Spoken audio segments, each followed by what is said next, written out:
Hey, what's up, guys? Max here. I'm back again, college.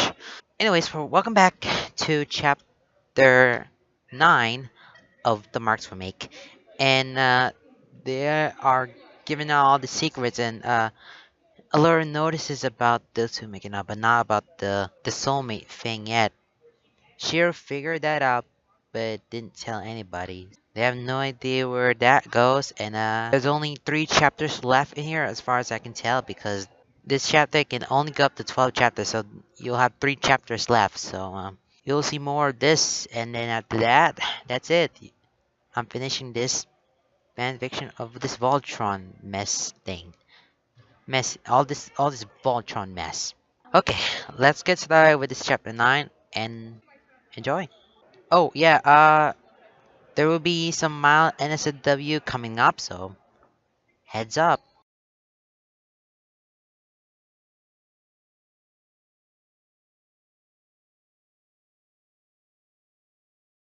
Chapter 9. Heal each other. The more Keith watches Lance play Quidditch, the more he understands him as a person, which, he admits, sounds stupid. After all, it's a made-up sport featured in the beloved novel series, and they run around the field with 4 balls, a human snitch, and a stick between their legs. If anything, watching Lance play should reveal just how ridiculous and endearing he can be. But it's more than that. Because although it's hard for him to wrap his mind around before, he's accepted that in this setting, Lance truly shines. Here, in his Quidditch uniform or dressed as a snitch, he radiates confidence. Nothing false or half-hearted. Not a mask of who he wants to be, hiding the cracked and crumbling pieces inside. True and uninhibited confidence. He knows he can do this, and he knows he can do it well. His smiles are freeing, his grins are magnanimous. The look in his eyes is transfixing, a sky lit by sunshine that never fades. His confidence radiates from him, giving him an ethereal glow that's hard to see but not to feel. It draws people toward him. He can see it in those around him. Lance can say nothing of consequence, but people feel apt to smile. Like they can't help it when they're caught up in his orbit. He draws it out of them, the light to him dissipating, the clouds and reaching into the heart of them, pulling out an ember of happiness and building it to a flame. Technically, Pigeon Hunk run for their team. They do all the organization and leadership outside of the game. On the field, however, the team has started to look to Keith and Sheer for guidance. Whenever either of them are in as chasers, the team looks to them for leadership, for what to do next, for how to react. He's not sure how or when it happened, and he's not sure whether or not they realize they do it, but they always form up around the two of them. But while Keith and Sheer are the unofficial team captains on the field, Lance is no less important. He once called Allura as team's heart, but Keith thinks that Lance is the team spirit. Everything feels noticeably lighter whenever he's around. Everything feels brighter. Anything feels possible. He doesn't even have to do anything. He simply has to be there. It's like he carries a sun inside him, radiating warmth and light that pulls others into his orbit, gives them life and a reason to smile. He talks to everyone. He makes sure everyone feels welcome.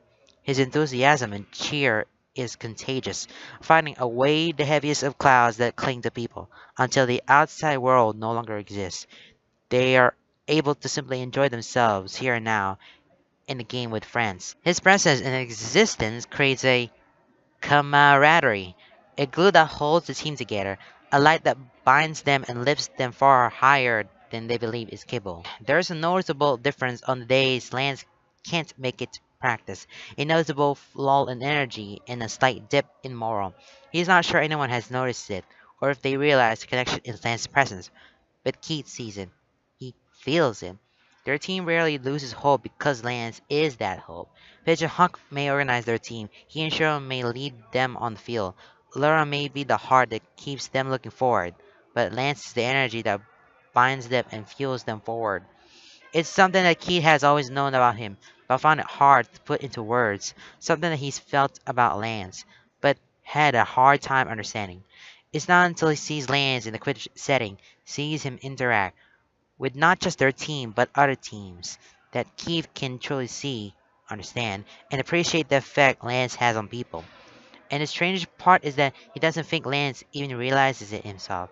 He and Lance have also become a somewhat unstoppable duo on the field. When they both play chaser, Keith's quick decision making, quicker reflexes, and ability to weave between opponents pairs perfectly with Lance's inherent ability to always be in the right place at the right time and his impeccable long shot.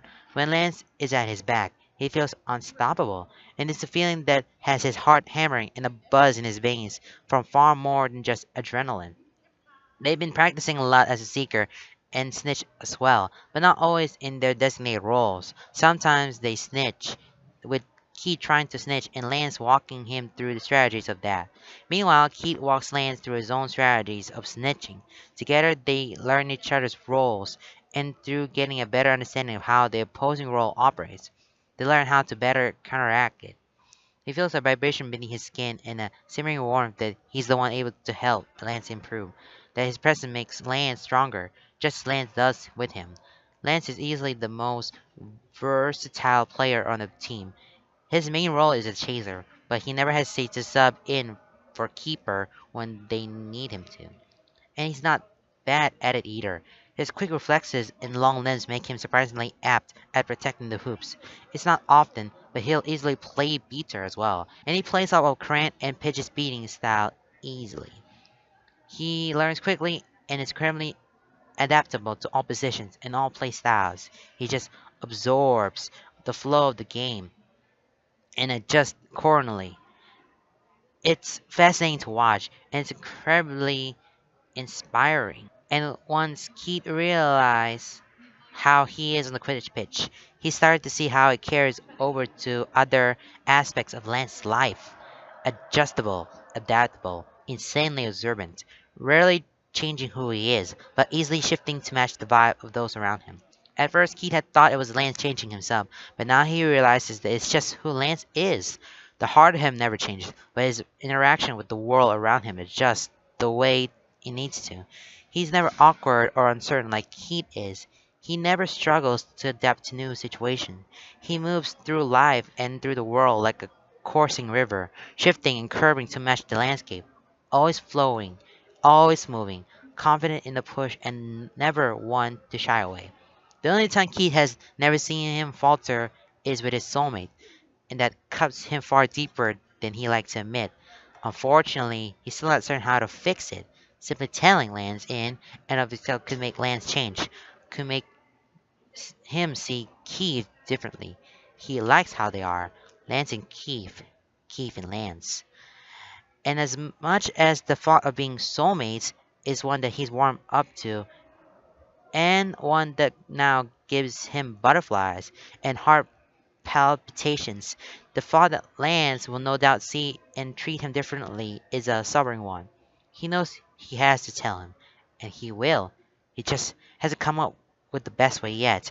A way where Lance can seamlessly add the title of soulmate onto Keith's name without it changing everything. Without him becoming hesitant and full of doubt in Keith's presence. Without him trying to change who he is to fit what he thinks Keith wants. Without him being mad that Keith is the one who's ignored him for all these years. He thinks that by opening up, by telling Lance about his parents, that Lance has started to see things in a new light. That the fantasy he's built around the idea of soulmates has not so much shattered, but started to change. Has stopped becoming something fanciful and unrealistic, and started to shift into something attainable. He suddenly seems more confident in himself, and less bothered whenever soulmates are brought up.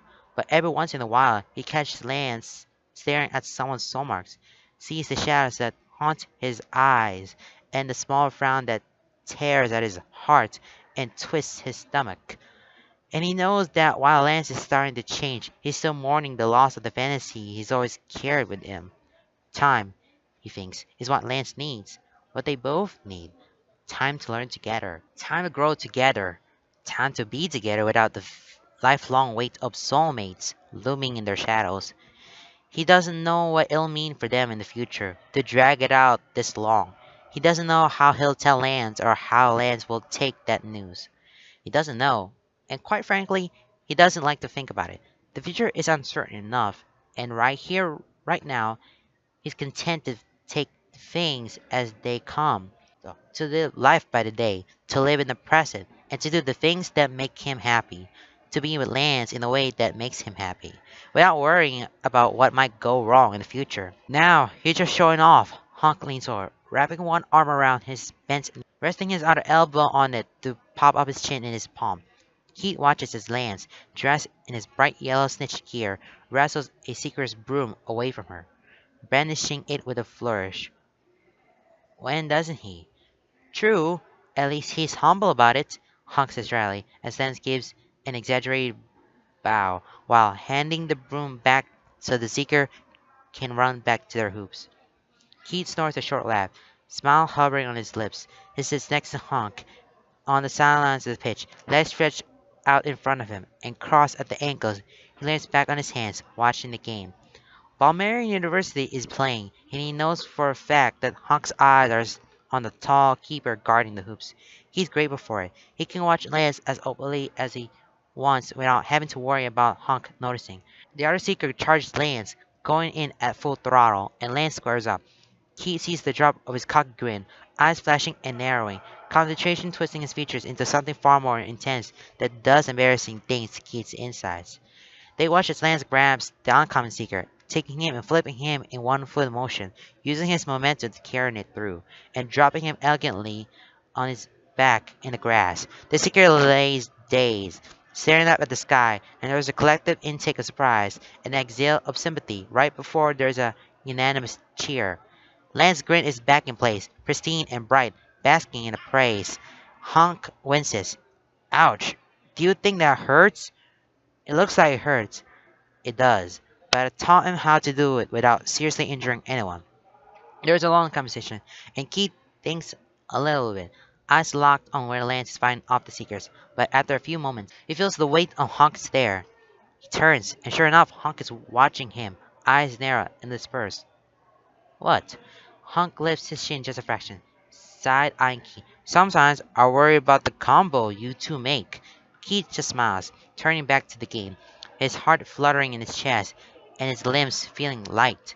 Lance gets caught not long after that. The seeker from Bomera U makes a reckless dive and manages to snatch the snitch off the back of Lance's pants before he can turn and before she hits the ground.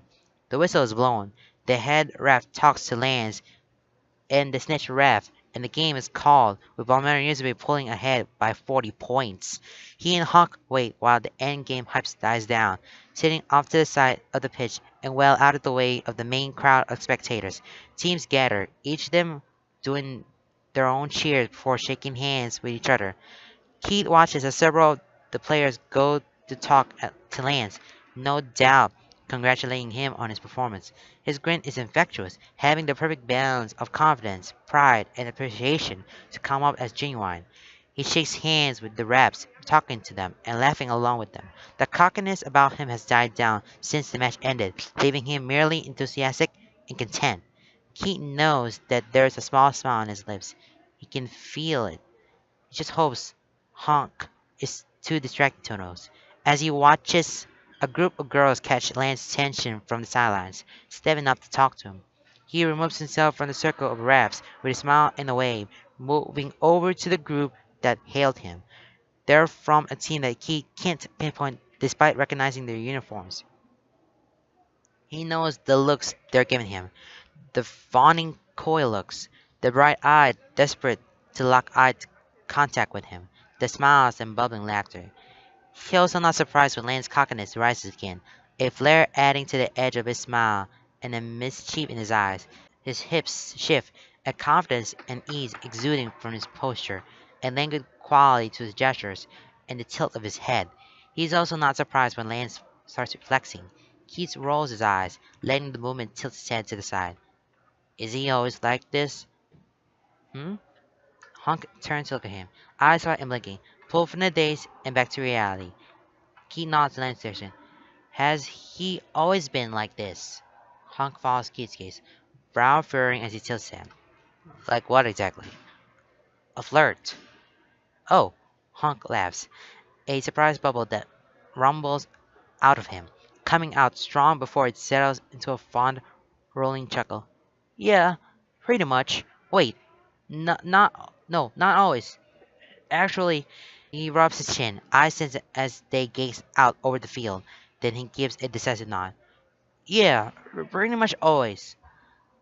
I'm not even surprised, he mumbles, raising a brow incredulously when Lane strikes a ridiculous pose, one that is admittedly adorable, and has the girls around him giggling. It's not that bad, Hawk says, pulling out his phone. He comes off as a flirt a lot of times. It's not really flirty. I know that doesn't really make sense, but it's more like charming. He's personable and sociable, and he likes making other people smile. So yeah, I guess it's kind of flirty, but not really. Oh man, I know I'm not making any sense. But trust me when I say it's nothing serious. He's not even trying to toy with them or anything. He just likes talking to people and he's charming. That comes off as flirty a lot of times. Really, the guy is the biggest hopeless romantic I know. And he never do anything with anyone besides his soulmates. Keith feels his heart stutter before firmly lodging itself in his throat. A buzz flits across his skin as he tries to swallow past the lump, holding his voice carefully level as he stays. Yeah? Oh yeah. Lance is like obsessed with his soulmate. Like, I know they don't talk much now, but they used to talk more in the beginning. And Lance just, he's always been in love with them, or like obsessed with the idea of them. Huntress, voice getting more somber as his lips pursed to a small frown. I worry about him sometimes. I, Keith swallows, fingers picking at the grass beneath his hand. I get it. I, I'm worried about him being obsessed with someone he doesn't know. Yeah, it's hard.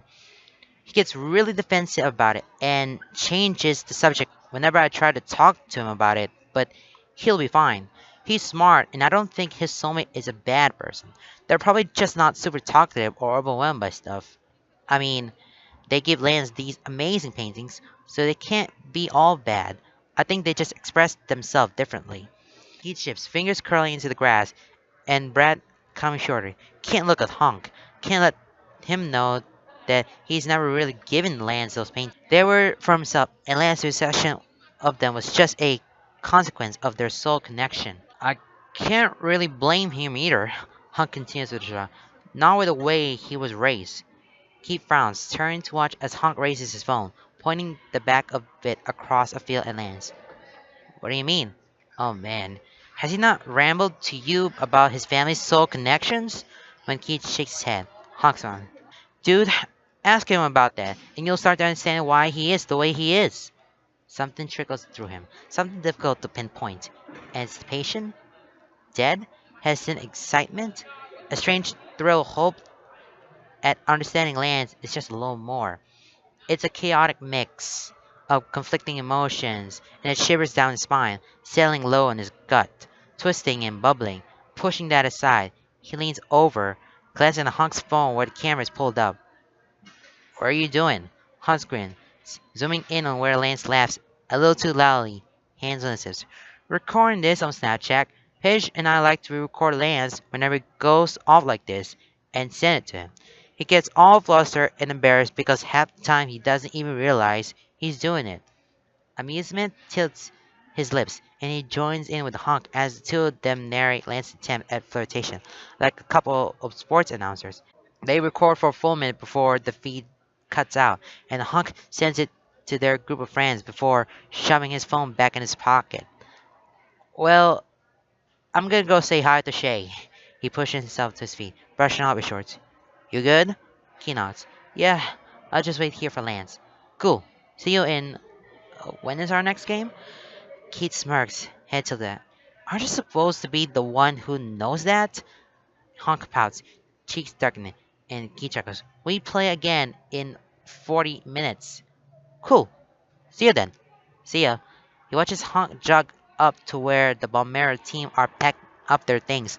Awkward but clearly excited as he hovers near Shay in an attempt to get her attention. And when she turns around to spot him, her face lights up, putting the afternoon sun to shame. It makes something twist in Keith's chest, something he knows would had made him feel nauseous with guilt just a few mere months ago, but now it feels different. Now it feels lighter, still twisting and nauseating, but almost pleasantly so. It's screaming before the butterflies break loose. It feels like the echo of hope, and that's something he's not used to feeling. Maybe Lance is affecting his outlook just as much as he's changing Lance's. You look like a loner sitting here all by yourself. Lance drops to the ground next to him, rocking to Keith's face and bumping their shoulders together. He leans back on his hands, legs stretched in front of him, and knees bent. Keith turns to look at him, taking in a smirk and messy hair, sticking up at odd angles from fingers running through it. His fingers twitch with the urge to do just that. You're the one who begged me to come watch you snitch. His eyes slide down from Lance's hair, just in time to watch him scoof and roll his eyes. I did not beg. You did. You even tried to bribe me with a hand job, which I might add, you took readily. He shrugs, a smirk tugging at the corner of his lips. You drive a hard bargain. Lance chuckles, and it's in that moment that Keith realizes how close they've gotten. Feeling the puff of Lance's breath against his lips, he hadn't noticed himself leaning in, nor Lance mirroring him. But they're here now, leaning close with their heads tilted just right. He leans back, putting space between them before someone else notices. You just wanted to show off.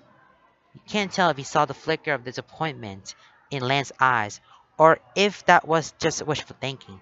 Either way, it's gone quickly, replaced by a mischievous gleam and an amused smile. Did it work? Keith looks out over the field, humming thoughtfully. The teams are packing up, clearing out for the next game. One of the new teams is already warmed up by the far hoops. It's a decent sized tournament with 4 Quidditch pitches set up and in play.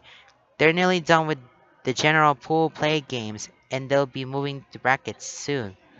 Their team has one more game coming up before then, and in the downtime, they've claimed a section of the field on the far end, nestled in the shade of some trees.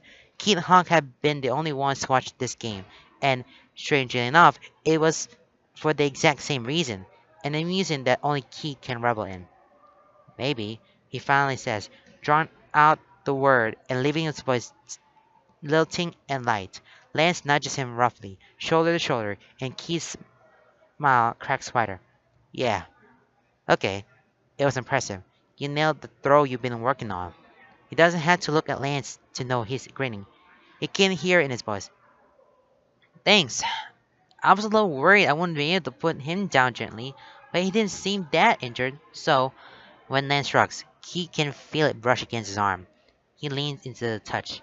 He's fine. Dazed, but fine. He tilts his head, subtly nodding across the pitch where the group of girls Lance had previously been talking to still linger. He doesn't miss the way they glance at him. Looks like I'm not the only one who was impressed. I mean, who wouldn't be? Lance follows his gaze. He's expecting a cock grin, maybe throw a wave in their direction, finger guns, or even a wink. He expects Lance to stretch out a little, putting himself on display.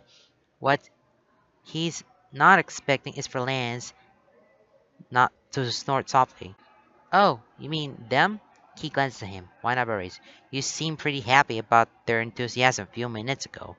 Lance smiled a small amusement crinkling at the edges of his eyes, even as his voice is casual, bordering on indifference, with a lingering wistful edge. Was I? You were flirting on them. Lance scoops, rolling his eyes. His head lolls to the side with it, one eyebrow cocked as he gives Keith a flat look.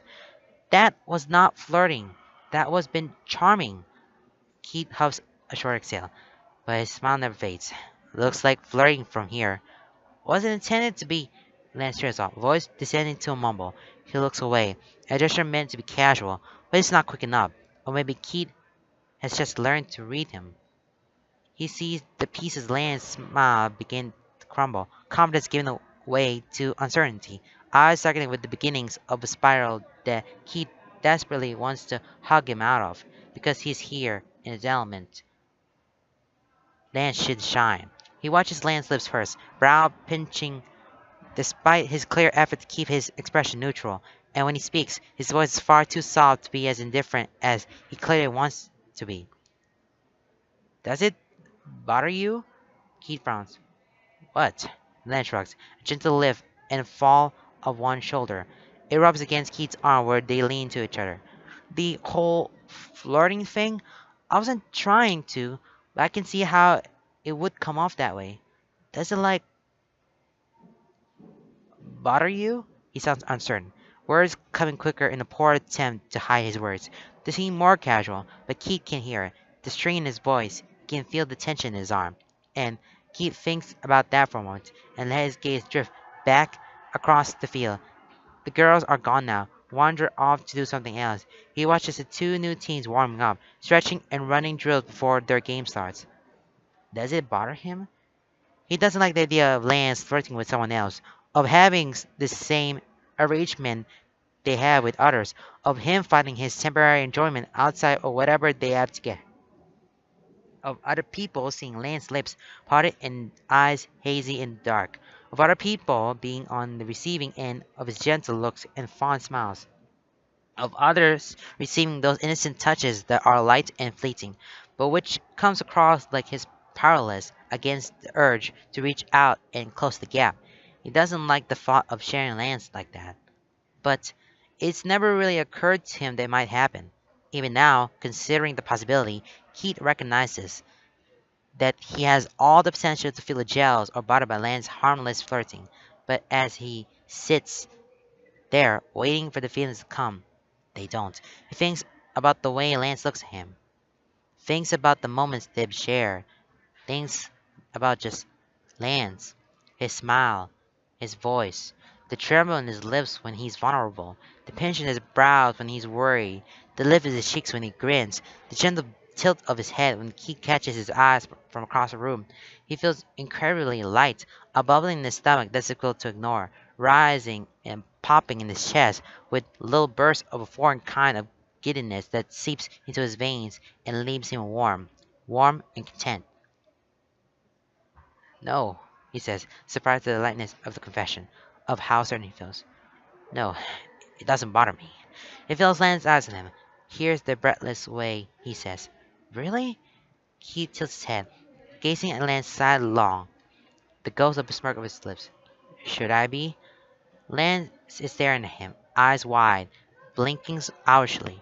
There's something in those eyes, and wonderment mingled with confusion and tinted with surprise. Then, slowly, beautifully, his face lifts back to a smile. Nope. He drops an arm over Keith's shoulders, pulling him in tight. It's a friendly gesture, not too out of the ordinary for Lance, but Keith's body feels like fire when they touch. I have you in my soulmate, and that's all I need.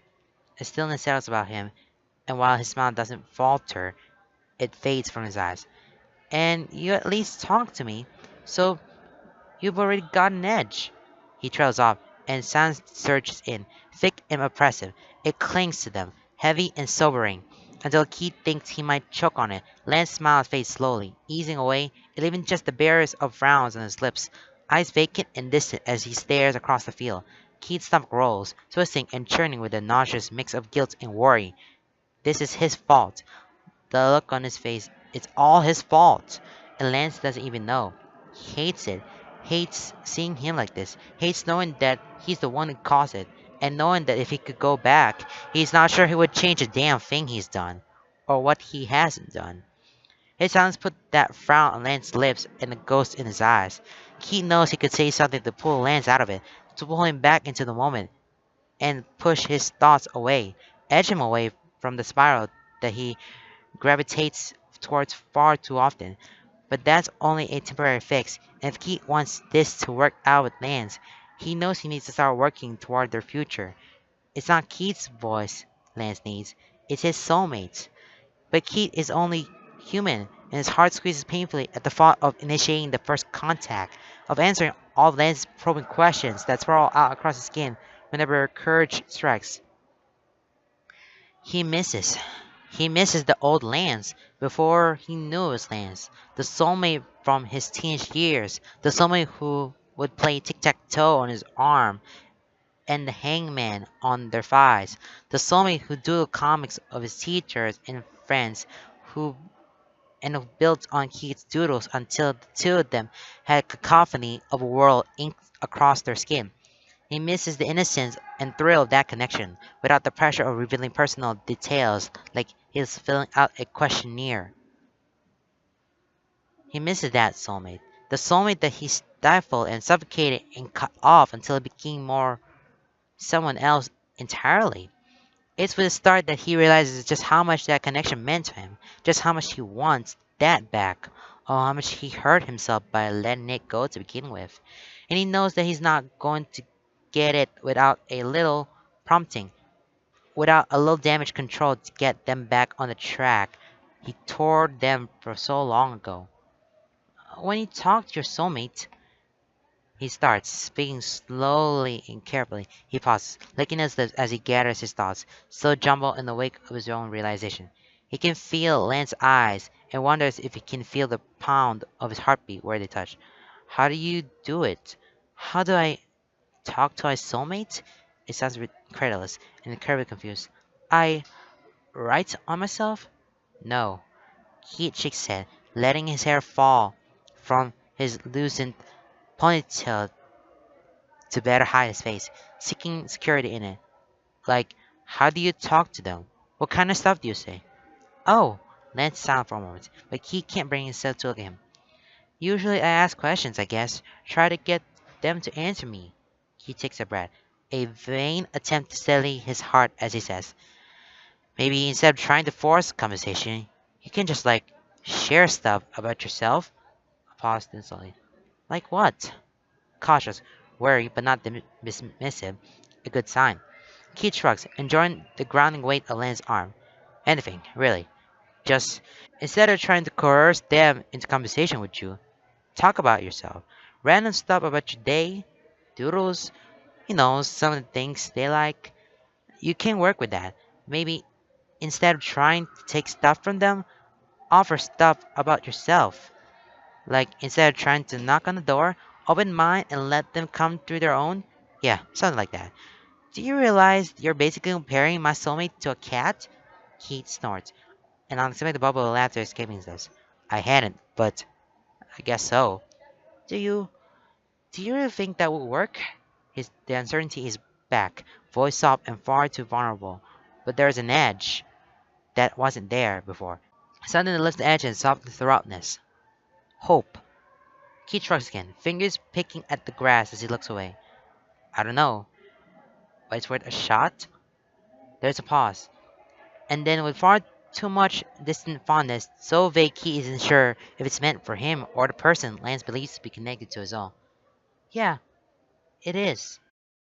That was a long, long reading there. I completely forgot about that. I think here just getting themselves together and put themselves along, and then after the Quidditch practice, it just talks about the soulmate when talking this instead of just writing it on in the arm, just talk talk to the soulmate in real life, in person, just to get the experience of what is their soulmate look like in having their first connection.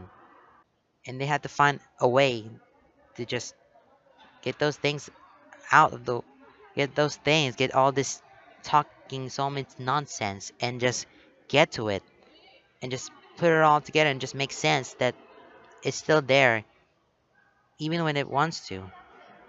Do it as what your heart says. So do it as your heart says, okay? So I'm just gonna remind you that one.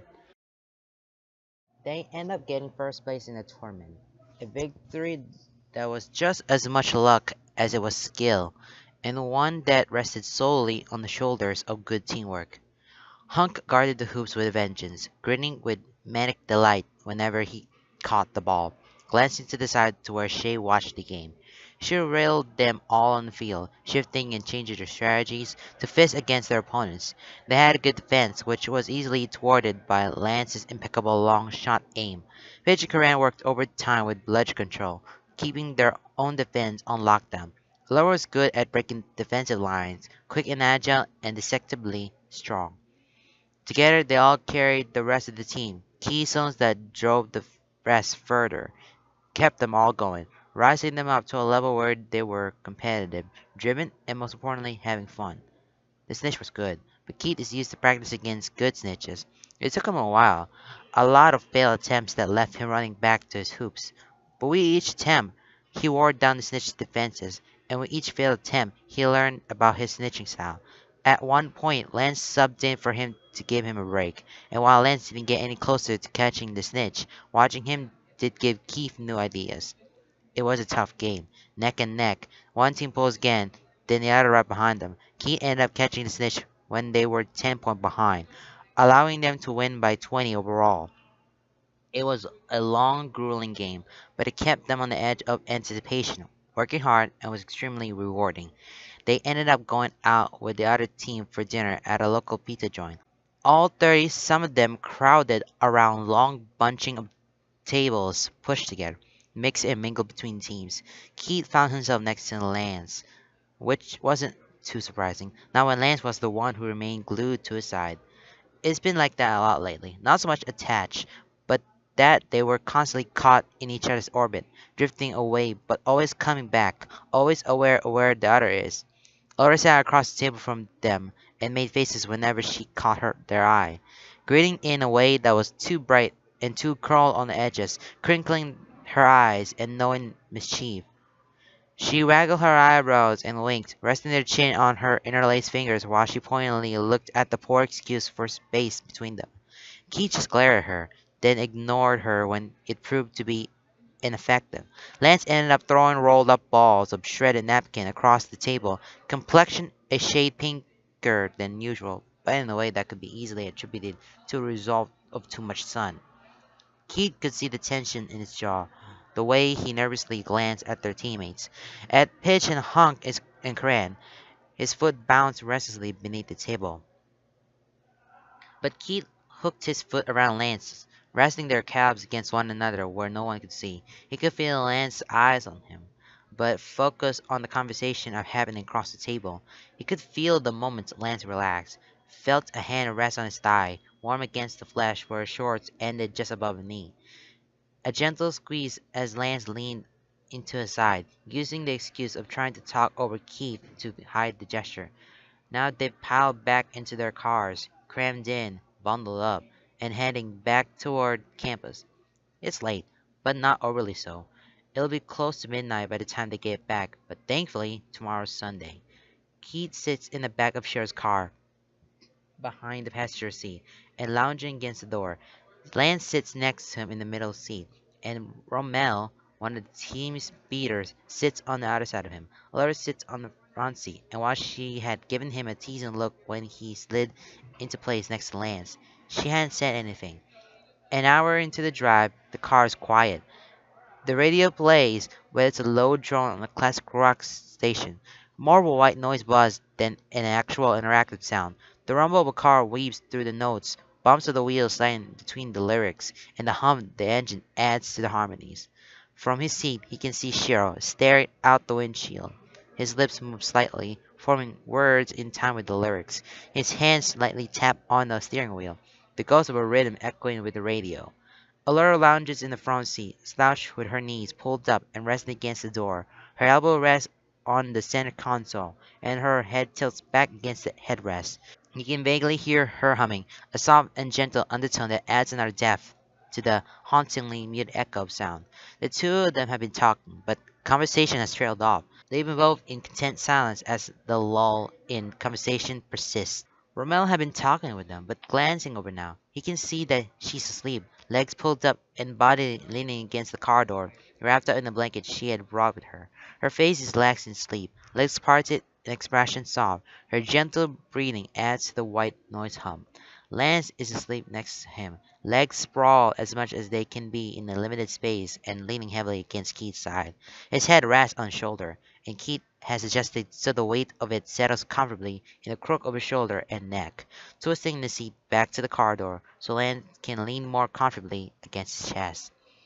Lance's jacket is spread out over him like a blanket, and in the privacy that the shadows provide, Keith's arm rests under the jacket, fingers curled loosely with Lance's, resting on his thigh.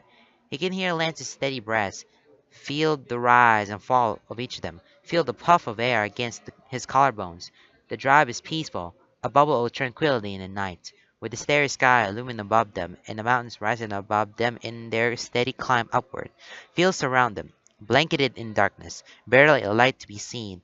The moon is bright, giving a splash of color that cuts through the dark car, illuminating Laura's hair, Shure's profile, Romel's eyelashes, the curve of Lance's ear. The rumble of old rock, steady in driving, is distant and muted, half overrun by the rumble of the engine and the steady vibration of wheels on pavement. A calmness blankets Keith, and tingling in the skin that makes him feel light as air, distant and drifting.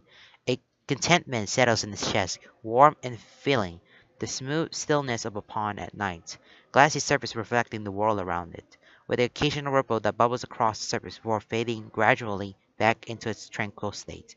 Here, with the family found. Here, with Lance. A friend and a soulmate who's made him start to believe there might actually be something to their connection.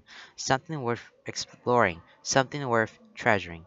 Here, in the car, gentle vibrations running through him. Nestled in the blanket of the night, with the echo of adrenaline and thrill from the day leaving him with a burn of happiness deep in his bones, with the memory of the sun warm on his skin and the bite of the wind fresh on his mind, with the dull, aching reminder in his body of the exercise he put it through. Here, with the strange, settling contentment that comes after the happiness and excitement has worn away. When your heart is too full and protected, and the shadows and ghosts can't find a way to creep back in. The exhaustion that comes at the price of feeling truly and wholly at ease. It's a feeling he's not sure he's ever really had. Not like this. And it's a feeling he never thought he would know. He is lost in the void of thoughts, flashes of memory and conversation from the day, thoughts and musings that drift into the ether before they get the chance to fully form, drifting along without reason and consequence, unable to sleep, but unwilling to be fully awake. He blinks as they pull up to the gas station. Bright fluorescent lights, harsh as they cut into the tranquility of the car, and as Cheryl pulls to a stop and cuts the engine, everything is suddenly far too quiet. With the radio off, the gentle hum of the engine gone, and without the constant vibration of wheels on pavement, the world seems far too quiet and far too still. His ears ring faintly, and his skin tingles with the phantom vibrations, slowly pulling out of their daze and back to reality. Everyone rouses. Allura stretches to groan, leaving her lips as her back audibly pops. Ramel sits up, hair falling to frame her face as she blinks, dazed and confused. As she wipes off the corner of her mouth, Lance stirs, lifting his head and squinting against the light as he looks around. I need gas, she explains, an apologetic smile on his lips as he opens the door. If you need anything or need to use the restroom, now's the time. Laura sighs, body slumping as she pushes the car door open, sliding out of it. Romel isn't too far behind, after a brief struggle trying to get her shoes back on, and then he and Lance are left alone, surrounded by lights and bodies moving around the gas station, while locked away in the bubble space within the car itself, a small semblance of privacy. Morning, Keith says, voice low and teasing as Lance glances up at him, eyelids still drooping. His lips purse into the barest of pout as he rubs one eye with the heel of his hand. The hand still lays with Keith's beneath his jacket squeezes lightly, and more firmly twining their fingers together.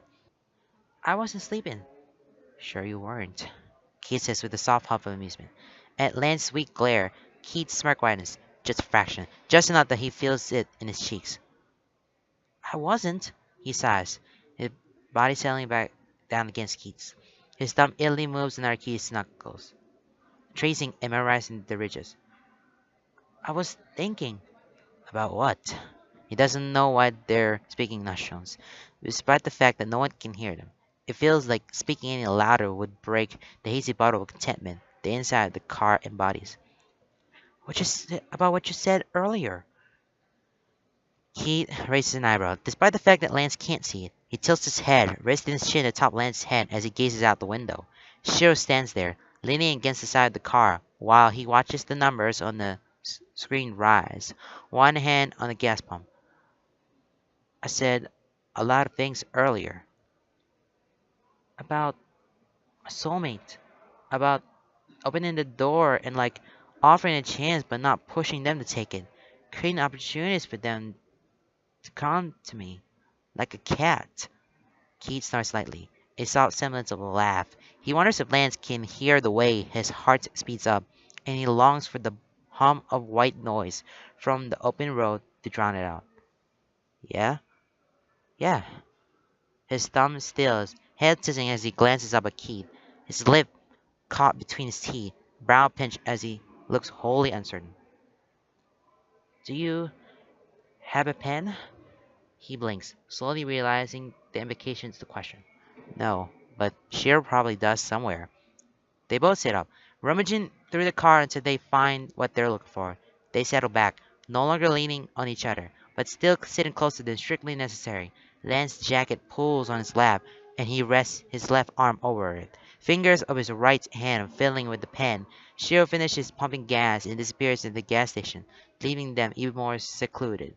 Sensing Lance's hesitation, Keith leans over, hooking his chin over Lance's shoulder. He feels Lance immediately relax, and he feels the ghost of a smile in the wake of bubbling giddiness at the implication of the death. What are you gonna write? Lance's face scrunched up, lips pursed and brows furrowed. He stares at exposed arm as if it were a live cobra staring him down and threatening harm. I don't know. You could write about Quidditch. About how we won today. Yeah, maybe. I don't know. I feel like doodling or something. I just don't know what. What kind of things do you know your soulmate likes? Lance hummed softly, a wistful edge to his words. Art, painting, mechanics, I think. Just judging on some of their paintings. Nature. They used to be really into comics and stuff, but that was a long time ago, and I barely remember. Space? Cryptids? Mothman. Keith snored softly, amusement leaking into his voice, and a smirk threatened the edges of his lips. Please, draw Mothman. He feels Lance turn his head, but he doesn't look up. You know about Mothman? He shrugs. Fish has told me about it. Not a complete lie, not a whole truth. I don't even know what Mothman looks like. Keith's smile finally breaks through. That's the best part. You just want me to embarrass myself in front of my soulmates. It's an accusation, but not a serious one. One line with amusement and cut through the teasing undertones.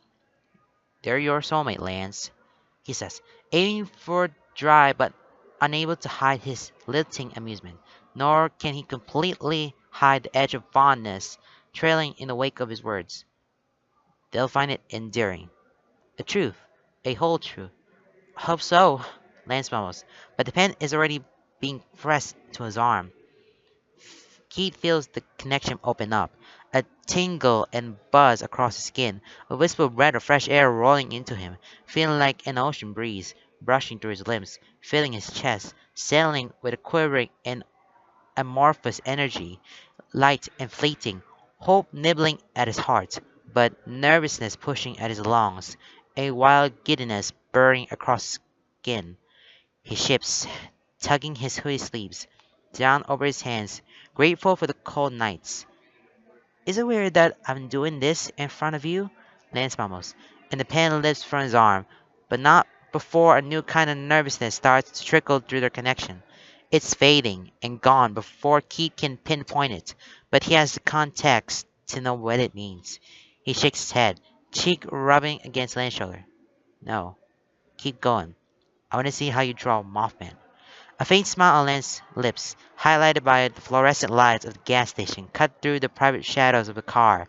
The others come back, but by then Lance's jacket is already around him again, a blanket of privacy to hide himself away.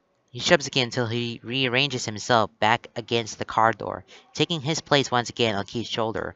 Rommel kicks off her shoe and curls up, leaning against Lance's back as a pillow.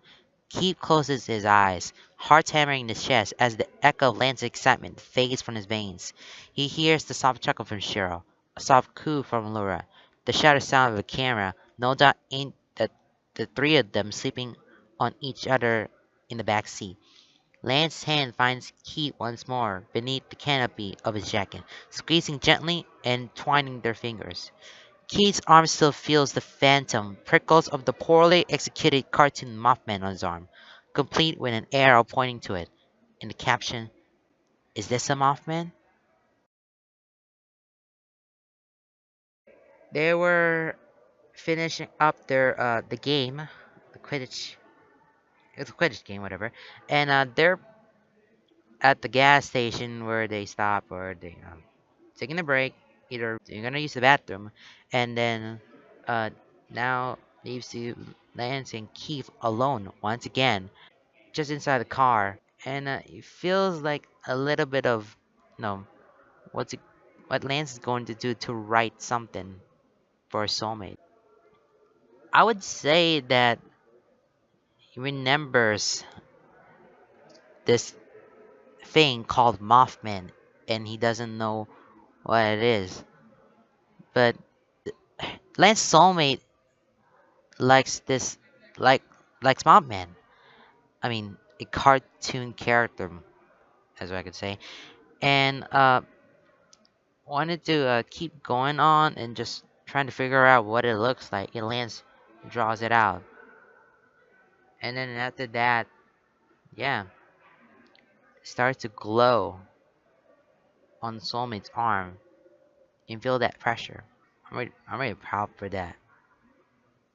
Or that soulmate is going to go and putting himself into this situation where it might, you know, be more blissful about this.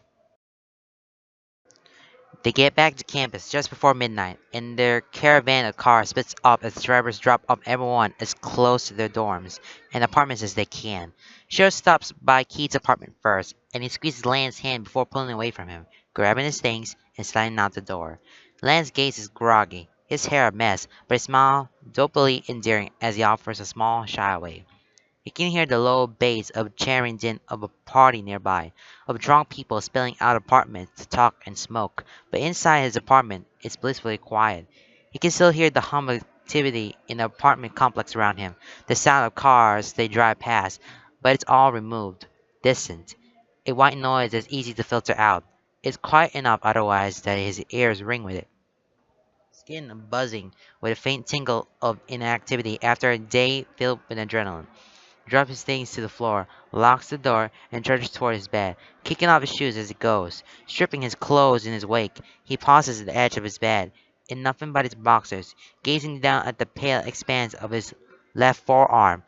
The doodle of Mothman on his skin isn't fully black, a faded charcoal gray. It'll no doubt fade in only a day.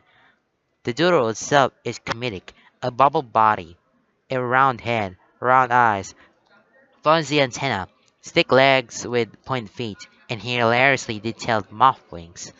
It takes Keith a moment to realize he's smiling. It's only a moment before he's walking across the room to dig out one of his washable stomach markers. A moment after that, he's collapsing on his bed, softness of his blankets a soothing balm against his skin, heavenly and comforting as he puts the pen tip to his arm. He focuses on indignation, but lets a healthy dose of amusement shine through. It vibrates through him, strangely giddy and riding the high of his day. Exhaustion and endorphins refusing to let any of his doubt creep into the mix. Not tonight. Tonight, the shadows can't touch him. Not even close. He spends his time drawing a far more accurate likeness of Mopman. Dwarfing Lance more bug-like doodle. He's in the middle of brushing his teeth when he gets a response. When the connection opens up with that same feeling of a rolling ocean breeze, sweeping up inside him and swirling in his chest. He's not certain if the strange buzzing excitement belongs to himself or Lance. He watches the words appear beneath his own, sketched out sloppily and quickly. No way! He's called Mothman, not weird-looking Birdman. The statement is followed by a doodle diagram of the wings that Lance drew, followed by a doodle of the wings that Keith drew. He crosses out his irritation Keith's wings encircles his own, putting a check mark by it. Keith snorts, toothpaste dribbling down his chin.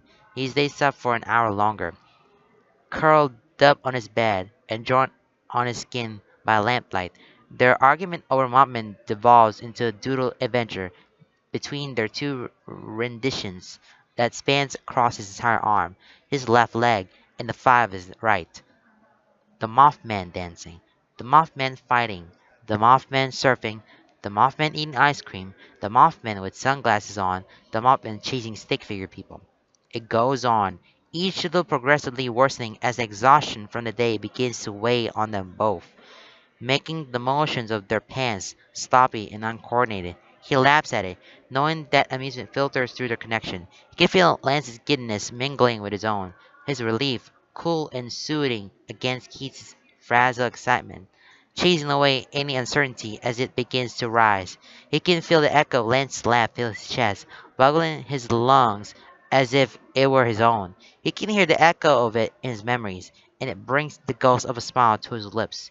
It's the first time they've communicated for this long without the interference of others in a very, very long time. No pitch to push him, no Shiro, no honk, no probing questions, and no pressure. Just him and Lance. He falls asleep with the words, "Good night, Space Cadet," fresh on his skin. He dreams of glowing red eyes, black wings, a laugh like an ocean breeze, and the echo of a touch across his knuckles beneath the glimmer of stars. Now you can see where that comparison of where that summit is. Join this the Mothman.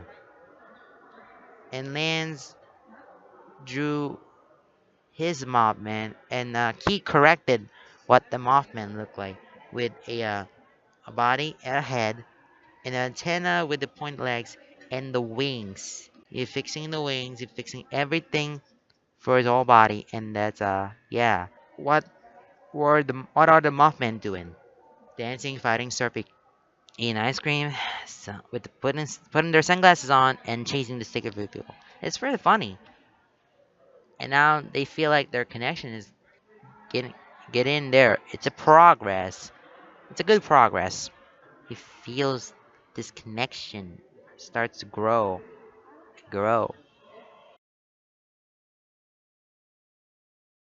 Lance's pull from sleep is gentle. He's in a dream, an adventure of some sort with purple aliens, a blaster in his hand, and he's shooting them down like one of those carnival games, where he targets shift and move at the back of a booth.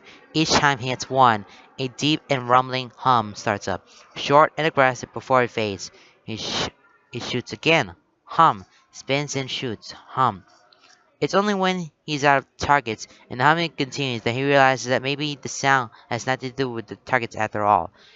As soon as that realization hits, the starts to get pulled out of his dream, awareness melting his surroundings and tugging him to consciousness. He struggles against it, but it's a losing battle.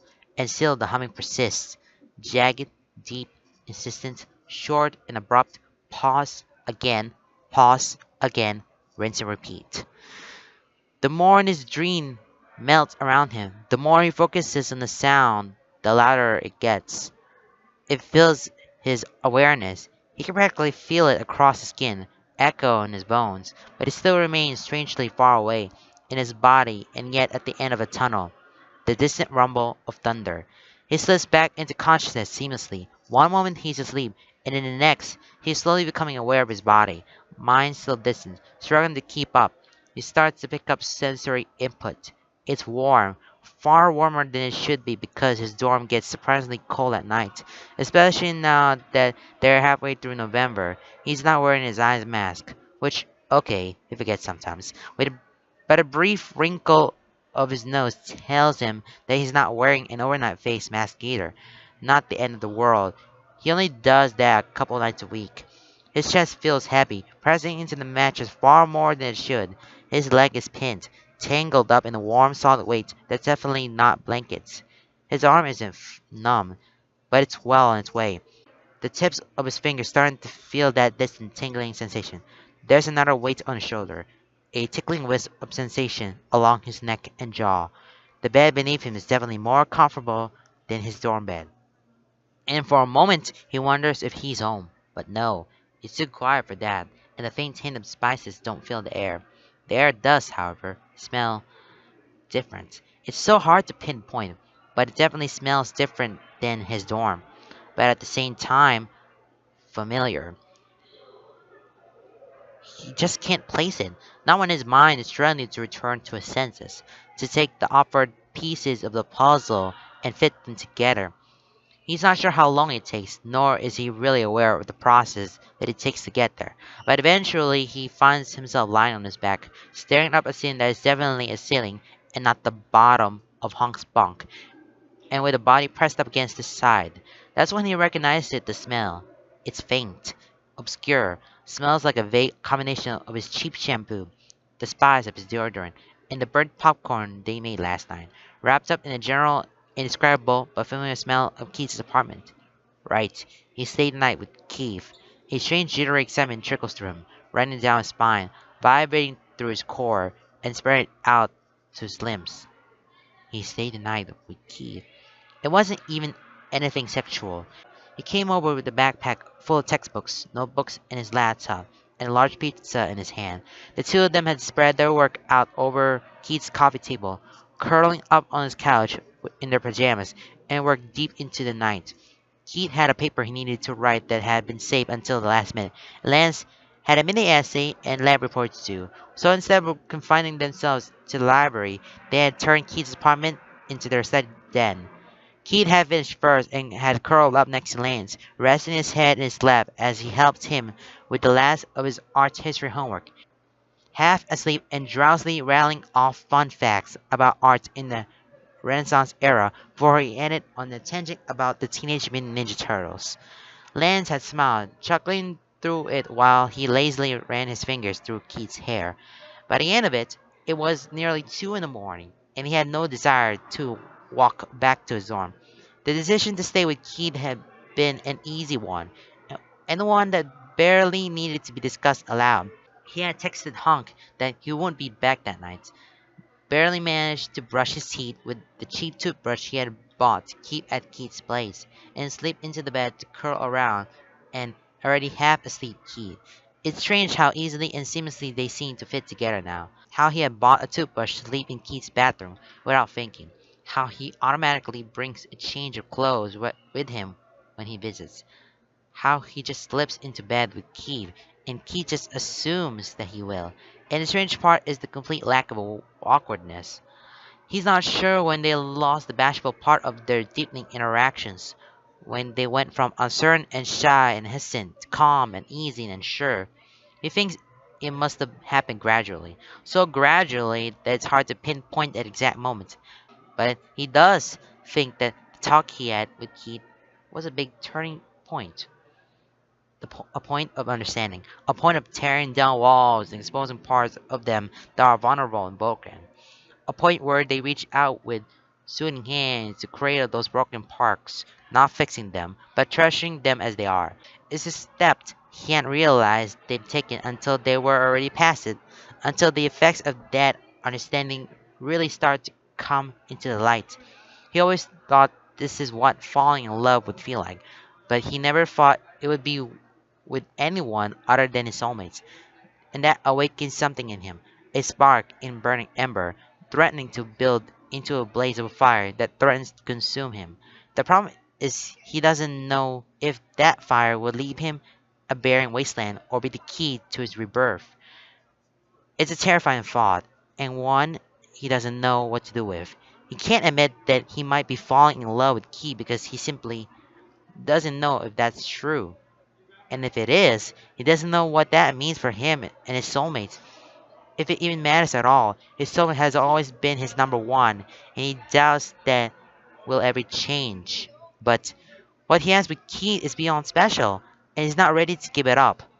So for now, he ignores his doubts, stuffs them in the box, and buries them deep inside his heart with a label that reads, "Promise for the future, Lance." Sorry, buddy. For now, until something changes, he's fine sitting firmly on the line between Keith and his soulmate. As long as Keith is happy to be with him, and as long as his soulmate doesn't, he is happy to be right here. For one blissful moment, the buzzing stops, and Lance laughs, sinking deep into Keith's bed, and turning his head to nuzzle into his hair. It tickles his nose, but he doesn't care. His arm tightens around him, and Keith is awake enough to curl further into him. A hand wraps around his waist, curling tight. Legs around Lance's tensing before they relax in some semblance of a hug. He is in the process of slipping back into his dreamscape when the buzzing starts up again. He groans, tossing his free arm over his eyes, and Key burrows deeper into his side, echoing his frustration. He starts to roll into him, lifting the blankets further over them both, but Key squeezes his side, digging his fingers in pointedly. Lance yelps, voice cracking in sleep and wholly indignant. He jerks. The movement pulls him away from Keith, who simply shifts onto a pillow and tugs the blankets around him, huddling them beneath his chin, which would have been increasingly adorable, and if he hadn't just jabbed at Lance's side. What the dude? He grumbles, grabbing for the blankets, but Keith holds firm. Turn off your stupid alarms. His voice slow and raspy. And boy, that doesn't do things to Lance's insides. He, however, is exhausted and will not bend to cute face and sexy buzz. I did turn off my alarms. He yanks on the blankets, ripping them from Keith's grip and settling back beneath them. Keith's eyes snap open, narrow at him from beneath a messy bed head and hazy with sleep. His lips purse, pout ruining the intensity of his glare. Lance doesn't budge. That's your phone. My phone is on Do Not Disturb. I turned off my alarms. You watched me do it when I said I was skipping my morning classes. Keith frown deepens, drowsiness leaving his eyes, but looking no less confused. That is your phone, though. Lance blinks, expression going blank for a moment before his lip begins to curl. Oh my god, is someone calling me? If they have, they've been calling you for the past 10 minutes. Oh my god, I'm going to kill them. Whoever they are. What if it's Hunk? I'll forgive him, but I'll still kill him. Keith snorts, burrowing his face deeper into his pillow and closing his eyes as Lance rolls over, reaching out blindly for his phone. Did you have work this morning? No, Lance mumbles, managing to knock over several objects off of Keith's nightstand before he manages to find his phone. Even then, the awkward angle causes it to slip from his fingers as he picks it up, and it clatters to the floor. He rolls onto his stomach, reaching off the bed for it. No, I checked last night. I don't have a shift until tomorrow. He catches his phone, with his fingertips groaning in frustration as he struggles to wiggle it closer so he can grab it. Once he does, he flips it over to look at the screen. The first thing he notices is that there are, thankfully, no cracks from the fall. The second thing he notices is the picture of his younger sister passed out in the car with her mouth hanging wide open and drool on her shirt. Why the He rolls onto his back, flopping out on the bed. One hand lifts the phone to his cheek while he swipes to answer, while the other stretches slap across Keith. He grunts, but otherwise just burrows deeper into the blanket. What do you want? Good morning to you too. His sister's voice filters through the receiver, clipped and exasperated. Get your ass out of bed and let us in. What are you talking about? He asks, rubbing his eyes. She sighs. The sound trend off to the ground. You forgot, didn't you? I never forget anything, he mumbles, rolling over and grabbing Keith with his free arm, pulling him towards him. Keith comes easily enough, rolling to his side and falling so Lance can fit behind him. Lance, we're outside your dorm. Our tour starts in 40 minutes. There's a pause, and then with a damn near audible click, the memory slots itself into place. Lance stiffens, eyes running for a moment before he groans, burdened face Keith's back. That's today?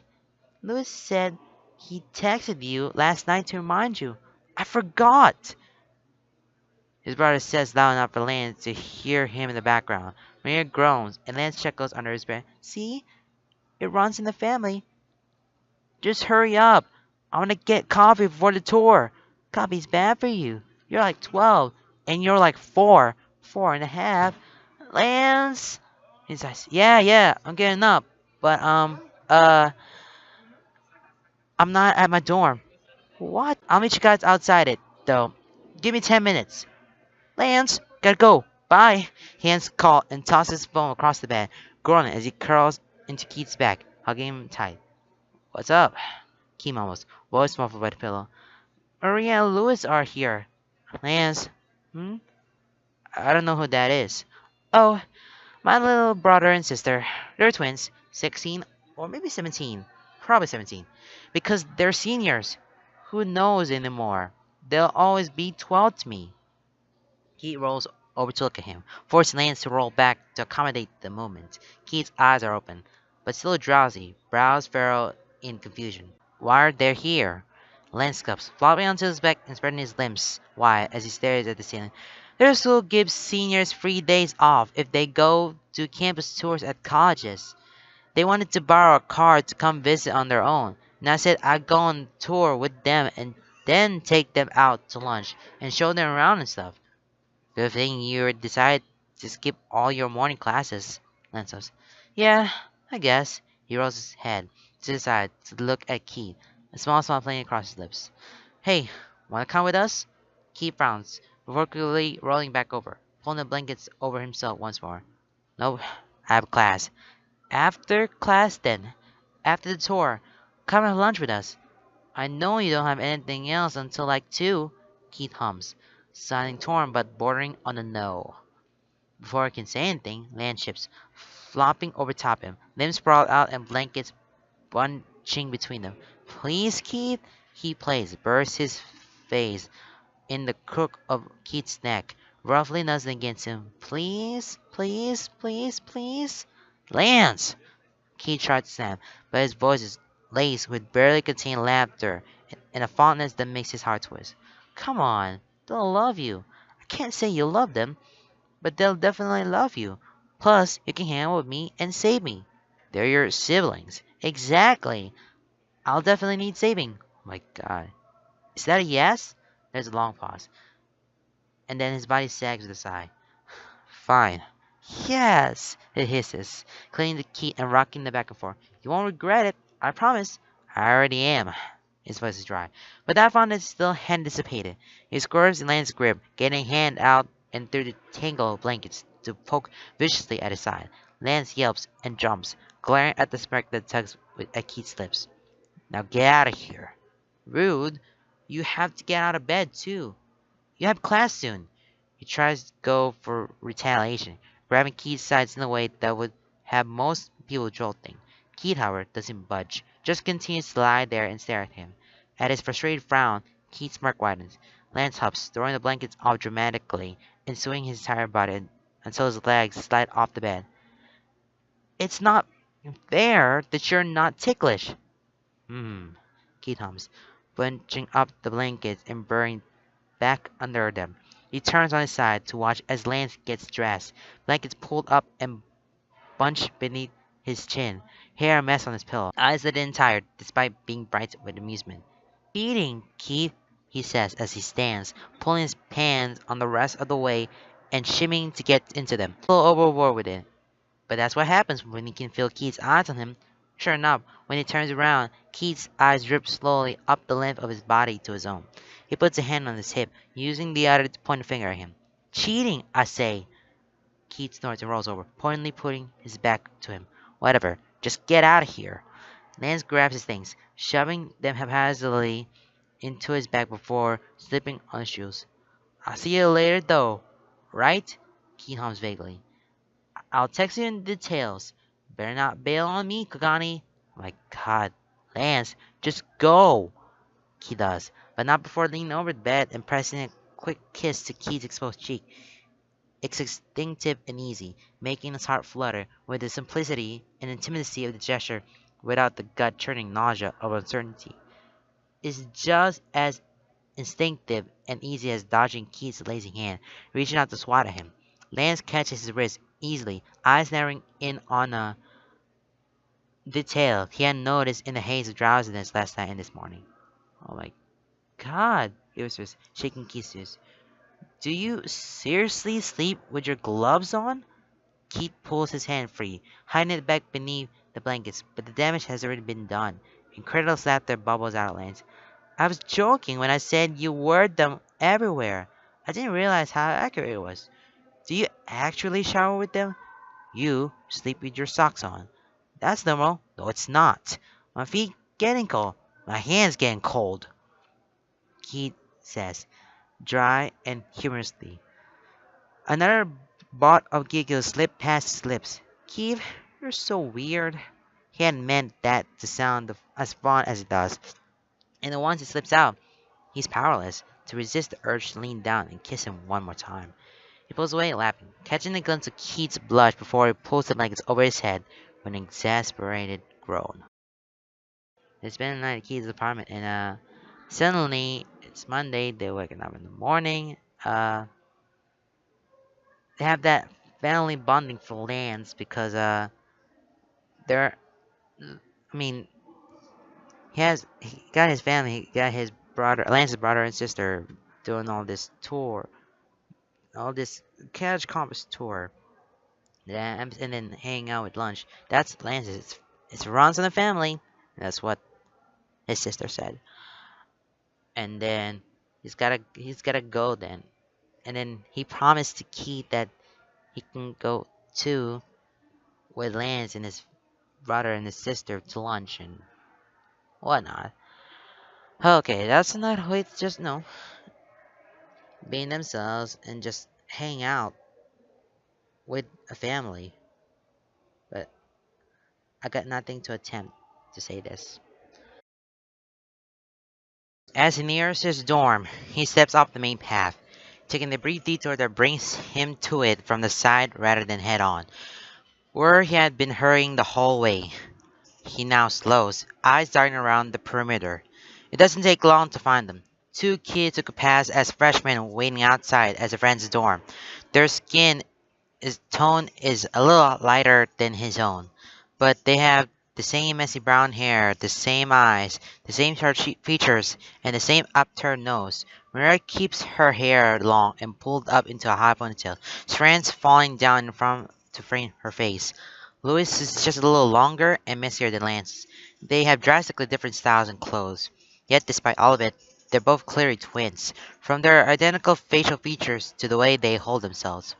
Maria sits on the bench outside his dorm, one leg crossed over the other and bouncing, phone in her lap. Luis sits on the back of it, feet on the seat next to her, hunched over his own phone with his elbows resting on his knees. Lance angles his approach so he comes from behind them, using a lesser used pad between two of the dorms. They don't notice him coming, and with their history, they really should have expected it. So, with no mercy, that he grabs his little brother, arms slipping from around his shoulders to locking around his neck. Louise yelps and shouts, nearly dropping his phone as his hands glide to Lance's arm. Fingers tugging, yanking as Lance bends him over and digs his knuckles into his ear. Lance! Reach up, trying to smack Lance's face, but it just leans back out of his reach. Too slow, hermano. He tugs until Louis is half dragged off the bench, but doesn't let go until he manages to get his feet under him so he doesn't fall. Maria laughs, phone out and pointing at them. No doubt Snapchatting her twin's misery with that grin on her face. Can't have that, now can he? And what makes you think you're safe? He asks as he walks behind the bench toward the door to his dorm. As he passes her, he sticks his finger in his mouth, gets it nice and slobbery, and promptly shoves it in his sister's ear. She screeches, leaping off the bench and rubbing fiercely at her ear as she rounds a sharp glare at him, rattling off quick and clip Spanish. It drops from her tongue like venom, but he only grins, shoving his hands in his pocket as he walks backwards toward the door. He uses key cards to get them into the building and leads them into the elevators. Maria looks disgruntled and angry the whole way, but Luis's grin matches Lance's. I gotta shower and change real quick, he says as they reach his room. Pulls out his key, but knocks sharp 3 times before saying loudly, Honk, buddy, I'm home. Why are you knocking? Maria asks. It's your room. Common courtesy, he says as he puts the key into the lock. Honk has been alone, so who knows what he's been up to. Lee snickers. Maria lip curls. He pushes into the room, tossing his backpack to the floor by his desk. You decent, buddy? No, comes from the grumble from the top bunk, followed by a shuffling of blankets and a creak from the bed. Well, stay up there then. The twins are here. What? A head pokes up from the mound, hair sticking up everywhere, and eyes blinking owlishly. He rolls to the edge of the bed to look over, staring at the twins as they follow Lance into the room. Oh, hey guys. Hey, Honk. They echo in unison. Maria drops into Lance's desk chair while Louis throws himself onto his bed. They make themselves at home quickly in the space. Maria props her feet up on his desk, crossing them at the ankles and leaning back in his chair as she scrolls through his phone. Louis folds his hands behind his head, feet propping up on the bottom of Hunk's bunk as he looks over the wall of photos. You got a few new pictures, Louis muses. What? Lance looks up from where he's digging through his wardrobe. Oh yeah, got any paintings right now? Mary asks, looking up from her phone with genuine interest. She's always loved Lance's Soma paintings, considers them the height of romance, and has made it quite clear that she wishes she had something like that. Lance doesn't have the heart to tell her that they're not really as romantic as they seem, that they're not for him.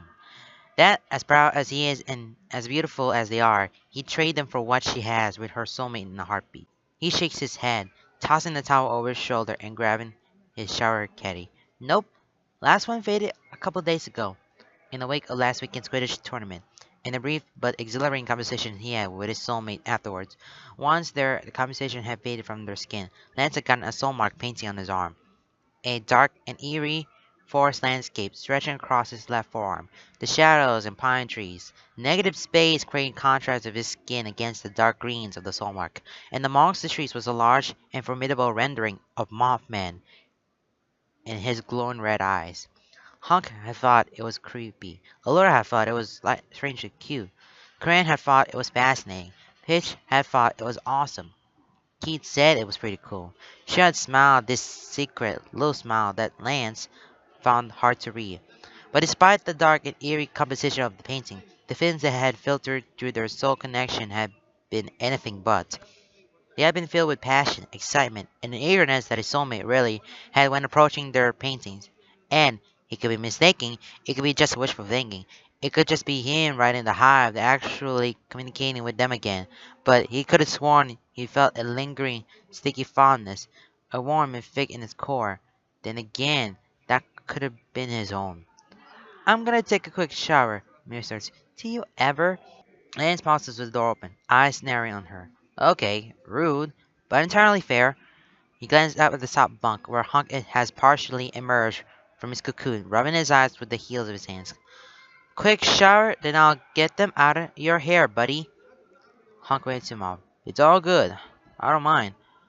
The twins are cool. Don't let them hear you say that. Their egos are big enough as it is. And sits out of the room as a pillow is thrown at him. Contrary to the belief of his friends and family, he's entirely capable of taking a quick shower, and even manages to do so while keeping all of his usual routine. He moves through it rapidly, pausing at the line of sinks in the dorm bathroom to wash and moisturize his face before hurrying back to his room. It's not being late for the twins' tour that worries him. It's whatever information that might pull from Honk in a game he's gone. He bursts back into the room with a towel wrapped around his waist, a shower caddy in one hand, and clothes hunched in his arms. No one has really moved, and conversation stops as they all stare at him. He looks at each of them through narrowed eyes, lips pursed suspiciously. Hunk just stares blankly. Louise raises an eyebrow, and Maria sticks out her tongue. Lance nods once, stepping into the room and closing the door. All right, I'm getting naked. If you don't want to see, close your eyes. 3, 2, 1. Lance! Oh my god! Maria says, holds a little high as she slaps her hand dramatic over her eyes. Why are you like this? He pulls his towel from his waist while snickering, using to dry off his hair while he sets his other things down and starts to get dressed. You love me. She turns to Hunt, but keeps her hands over her eyes. Does he always do this? He shrugs. I'm lucky if I get a warning. Once dressed, he pauses at his desk, reaching over Maria to grab a pen. She peeks through her fingers, only lowering her hand once she's certain that he's covered. He can feel her watching him as she puts the pen to the palm of his right hand, but he ignores her and she says nothing. She knows what he's doing, even though she's made fun of him for his cheesy taste in pickup lines. She's never teased him for doing it. She knows it's one of the only interactions he gets with his soulmate, and she knows how much it means to him. He pauses with the pen hovering in his palm, rattling around in his brain for what to say today. The morning had been so rushed that he hadn't thought of anything. His mind reels back to the day, settling back on Keith's apartment. Dredging up a crystal clear memory, Keith curled up in his bed, hair messy and splayed over his pillow, blankets curled up and bunched beneath his chin, eyes closed and long lashes shadows on his sharp cheekbones, lips lax as he drips along the line of sleep, face relaxed and soft and at ease. It's with that image of Keith fixed in his mind that his lips curl into a small smile as he writes, "Rise and shine, Sleeping Beauty." He knows what emotions will carry through their connection as he writes, and knows it'll be no different than what his soulmate usually feels for him, which is a whole new problem. Or rather, an old problem that he's been ignoring, and has now grown to a point where it's getting harder and harder to ignore the metaphorical elephant stomping around in his ribcage. Still, problem for future lands, right? Right. He slams the pen down on the table a little harder than necessary, making his sister jump. "Come on," he says, pulling a snapback over his messy hair and slipping on his shoes. "You guys have a tour to get to, and Honk needs to get dressed." "No, I don't. I'm gonna stay penniless today. Living the American dream," Lance says as he ushers the twins out. He waves his phone in the air before slipping out the door. "I'll text you later." So basically, Lance preparing, changing his clothes, and for the dress, and it talks about the soulmates and everything to the twins, and more or less, that's just all about conversation. A little less conversation, and yeah, they're preparing for the tour of the college. The twins are gonna be excited when they're growing old. When they're getting older, they're gonna go to the college, and they're gonna love it. They're not gonna love this college more than it does. So, and more than he does. So, nah. The tour had been as boring as Lance remembers it being when he came several years ago. Still, they need proof of an official tour in order to get signed off from their school, so he deals with it. He ends up following along behind the twins, mashed up in a herd of young hopefuls who look bored and parents who look far too excited. They stay near the back of the herd, to the point where they can barely hear what their tour guide is saying. He leans and whispers commentary and anecdotes as they go, making his siblings snicker loudly and getting withering looks from the parents around them. The tour, thankfully, doesn't take too long. Both Murray and Louis have a few things to attend later in the day, but there's a break long enough for them to grab some lunch. The restaurant they pick isn't too far off campus, a little out of comfortable walking distance, and a hassle by a bus. Somewhere drives them in a bar family car, an old beat up hand me down, but definitely still safe and functional. They sit in the car in the parking lot, Mary tapping away on her phone. Louise sprawled out watching videos in the back seat, and Lance slouched down in the passenger seat. He propped up on the dashboard. "When's your friend gonna get here?" Liz asked, reaching out blindly stab at Lance's arm resting on the center console. He pulls away from the touch, focus remaining fixed on the game playing on his phone. "Soon? You said soon like 5 minutes ago. 5 minutes is still soon." "What's taking him so long?" Maria asked. He said he had to talk to his teacher after class, then go back to his apartment to get his bike.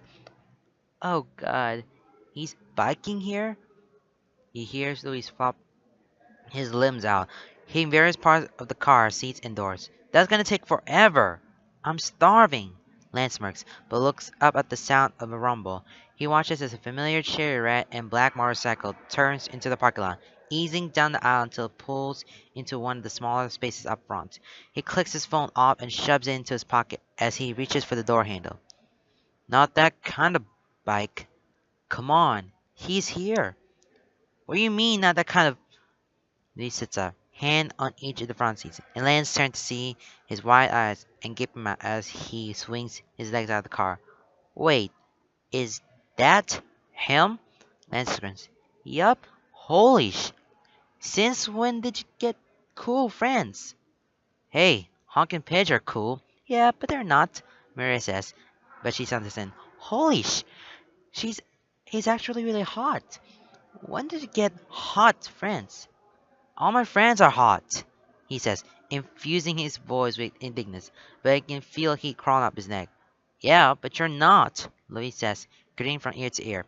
Lance reaches over, smacking Louis' arm and flicking Maria in the air. She yelps and swats at him as he slides out of the car. Stop staring and be nice.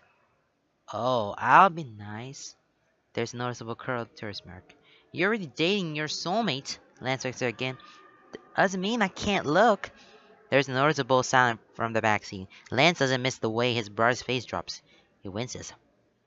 He knows better than to bring up soulmates, especially Maria's. They're just as much of a touchy subject for Louis as they are for him, especially when his twin is already dating hers and he hasn't even felt his first connection. Lance slams the car door shut, adjusts his jacket against the fresh breath of the autumn air, and shoves his hands in his pockets as he starts across the parking lot. It's one of those days when the sun shines, warming your clothes in the air, settling contentment deep in your chest. In the crisp wind brings it with the sound of crunching leaves and the smell of winter, a chill in your skin but a burn of refreshing liveliness in your lungs. He watches Keith as he approaches, hearing his brother and sister scramble out the car behind him. Keith is wearing tight black jeans with rips along the front, ones that Lance knows makes his ass look good. His larger combat boots and red leather jacket complete the outfit. He turns the bike off, sets down the kickstand, pulls the helmet off his head, and shakes out his hair like a goddamn cliche movie scene. It's one of and just like one of those goddamn cliche movie scenes, Lance feels his heart hammering in his ear, bruising his chest. His mouth goes dry. Because Jesus, his sister wasn't wrong when she called Keith hot. And he's tapping that.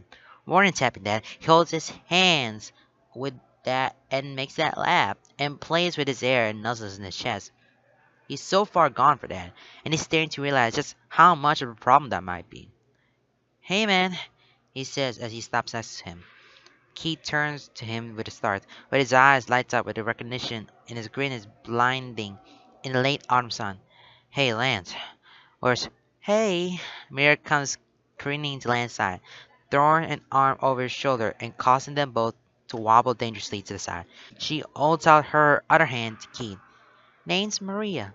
She He looks at her hand, blinking blankly for a moment before his gaze trails back up to look between them. His smile is barely there, but there's amusement crinkling at the edges of his eyes. So slight but so obvious to any who know him. He takes her hand. Keith, are you sure you're friends with my brother? Keith's eyes flicker at him, edge of his smile becoming more apparent. He makes it hard, but I manage. Lance starts rolling his eyes and pointedly looking away, but he knows he's losing his fight with his own smile. Can you give me a ride on your bike? Lance's head whips around, eyes narrowing on his sister. No, absolutely not. She makes his glare at one of her own, lips burst into a pout. Why not? Mama would kill me. I won't tell her if you don't. No, no, definitely not. No way. I'm sure Louise wants a ride too. Right, Louise? She turns, pout fading to the confused frown as she looks for her twin. Louis? He's standing by the door to the restaurant, hands in his pockets and back slouched. He glances at them, but only for a moment before he goes back to scrubbing a crack in the sidewalk with his shoe. Can we just go inside? I'm hungry. Clip and neutral, but with irritation that sounds far too measured to be natural. She frowns, but doesn't argue as she peels away from Lance's side with a dramatic sigh, moving toward the door. Yeah, okay. Keith gives Lance a curious look, but he just shakes his head. Now the twins have finally met Keith. No, his friend. Uh, he's more than just friends. Friends with benefits. And yeah, their reactions were priceless. I would tell you that. Okay, so it's really funny when looking at ourselves to the very back of it, and it's not about Keith because he's cool and Keith is hot as they said it. There's cool and there's hot, or both. Keith is cool, Keith is so hot, or both. Whatever you decide. So whatever you want to do, yeah, just do whatever you want. I'm not that I'm not that disappointed, but it gets there. It gets there. Lunch is not nearly as awkward as he feared. Between himself and Maria, they carried the conversation easily and they dragged the others into it. Keith comes shyly and Louis comes reluctantly.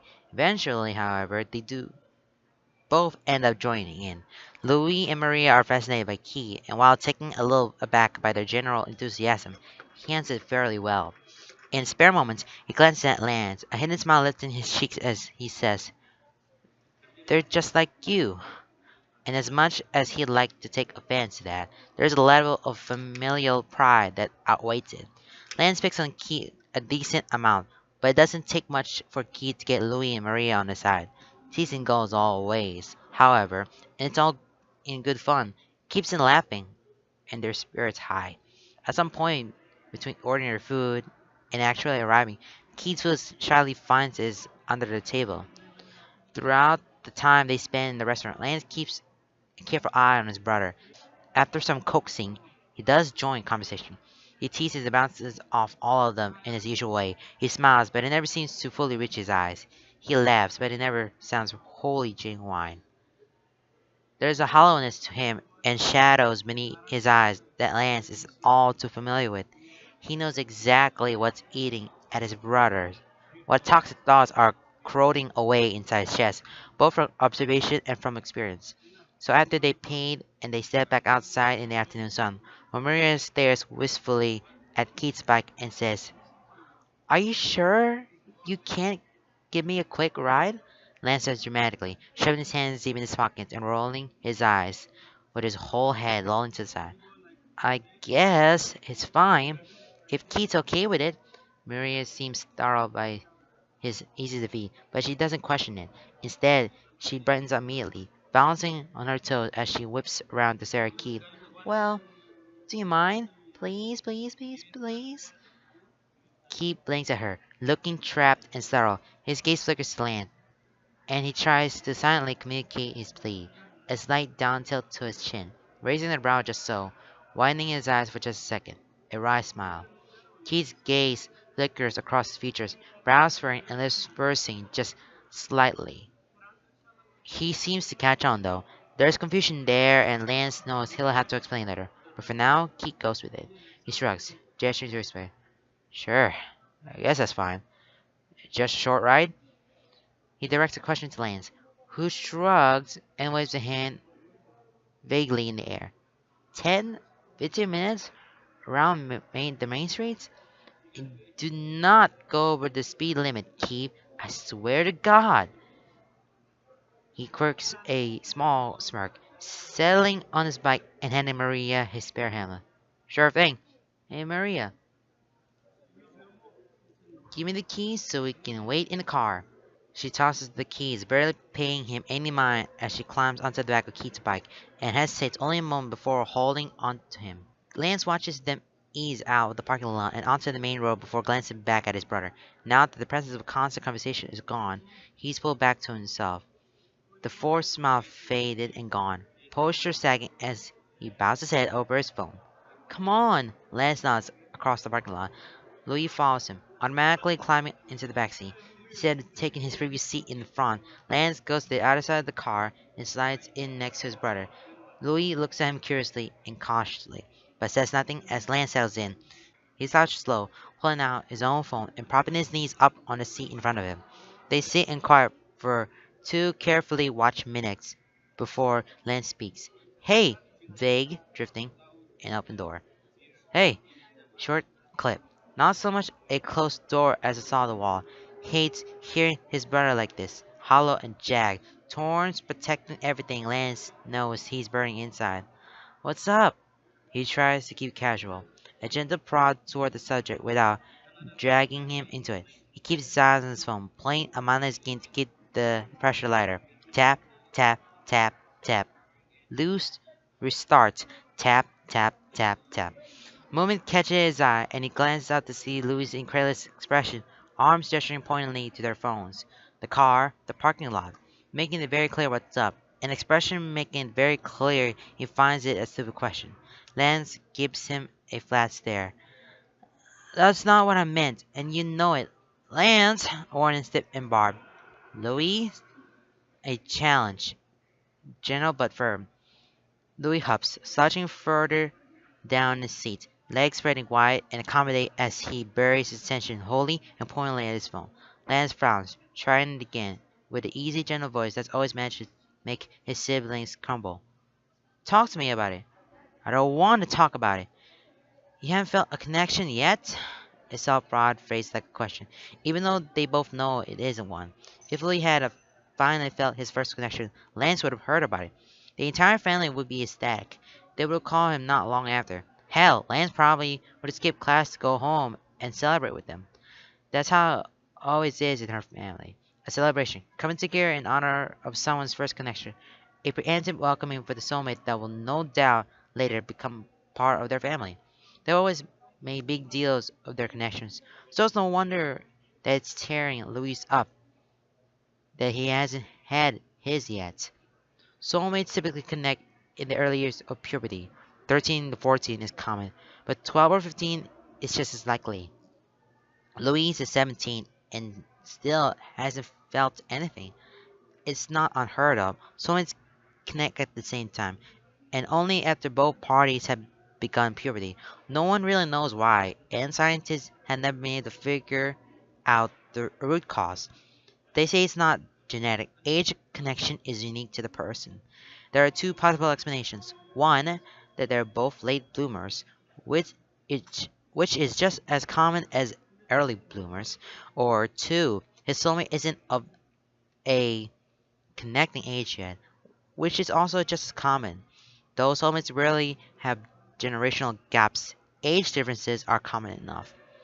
It's been proven that age of connection has no real impact on the connection itself. Soulmates aren't really more or less likely to be happy together than anyone else. And he's never heard of anyone simply not having a soulmate, not outside of extremely rare cases in the realm of fiction. Still, it's nerve-wracking to not have a connection yet, especially in their family, where everyone is just so happy. Lance knows better than most how defective it feels to have an unconventional connection in the family of storybook tales, which is why he knows it's up to him to talk to his brother whenever the weight gets to be too much. Louise frowns, but says nothing. Lance attempts to smile. It'll happen. A sharp exhale, turning off into a bitter, humorous laugh. Yeah, that's why they all say. Louis, he reaches out, laying a hand on his brother's shoulder. It'll happen. It'll happen. You'll feel it. He feels Louis' breath shudder at him. Yeah, well, I wish it would just happen already. I know, buddy. I don't even care what.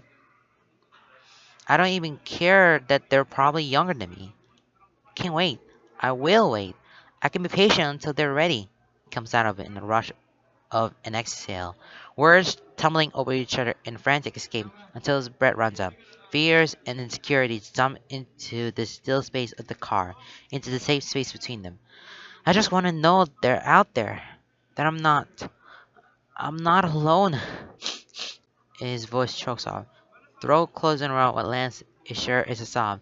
His hand tightens, pulling Louis across the back seat until he's leaning into his side. He wraps his arm around his shoulders, and Louis turns his head, burying it in Lance's shirt. He takes several deep, shuddering breaths, and Lance rubs his upper arm. You're not alone, man. You'll never be alone. Easy for you to say, he mumbles, voice muffled in Lance's shoulder. You already have a soulmate.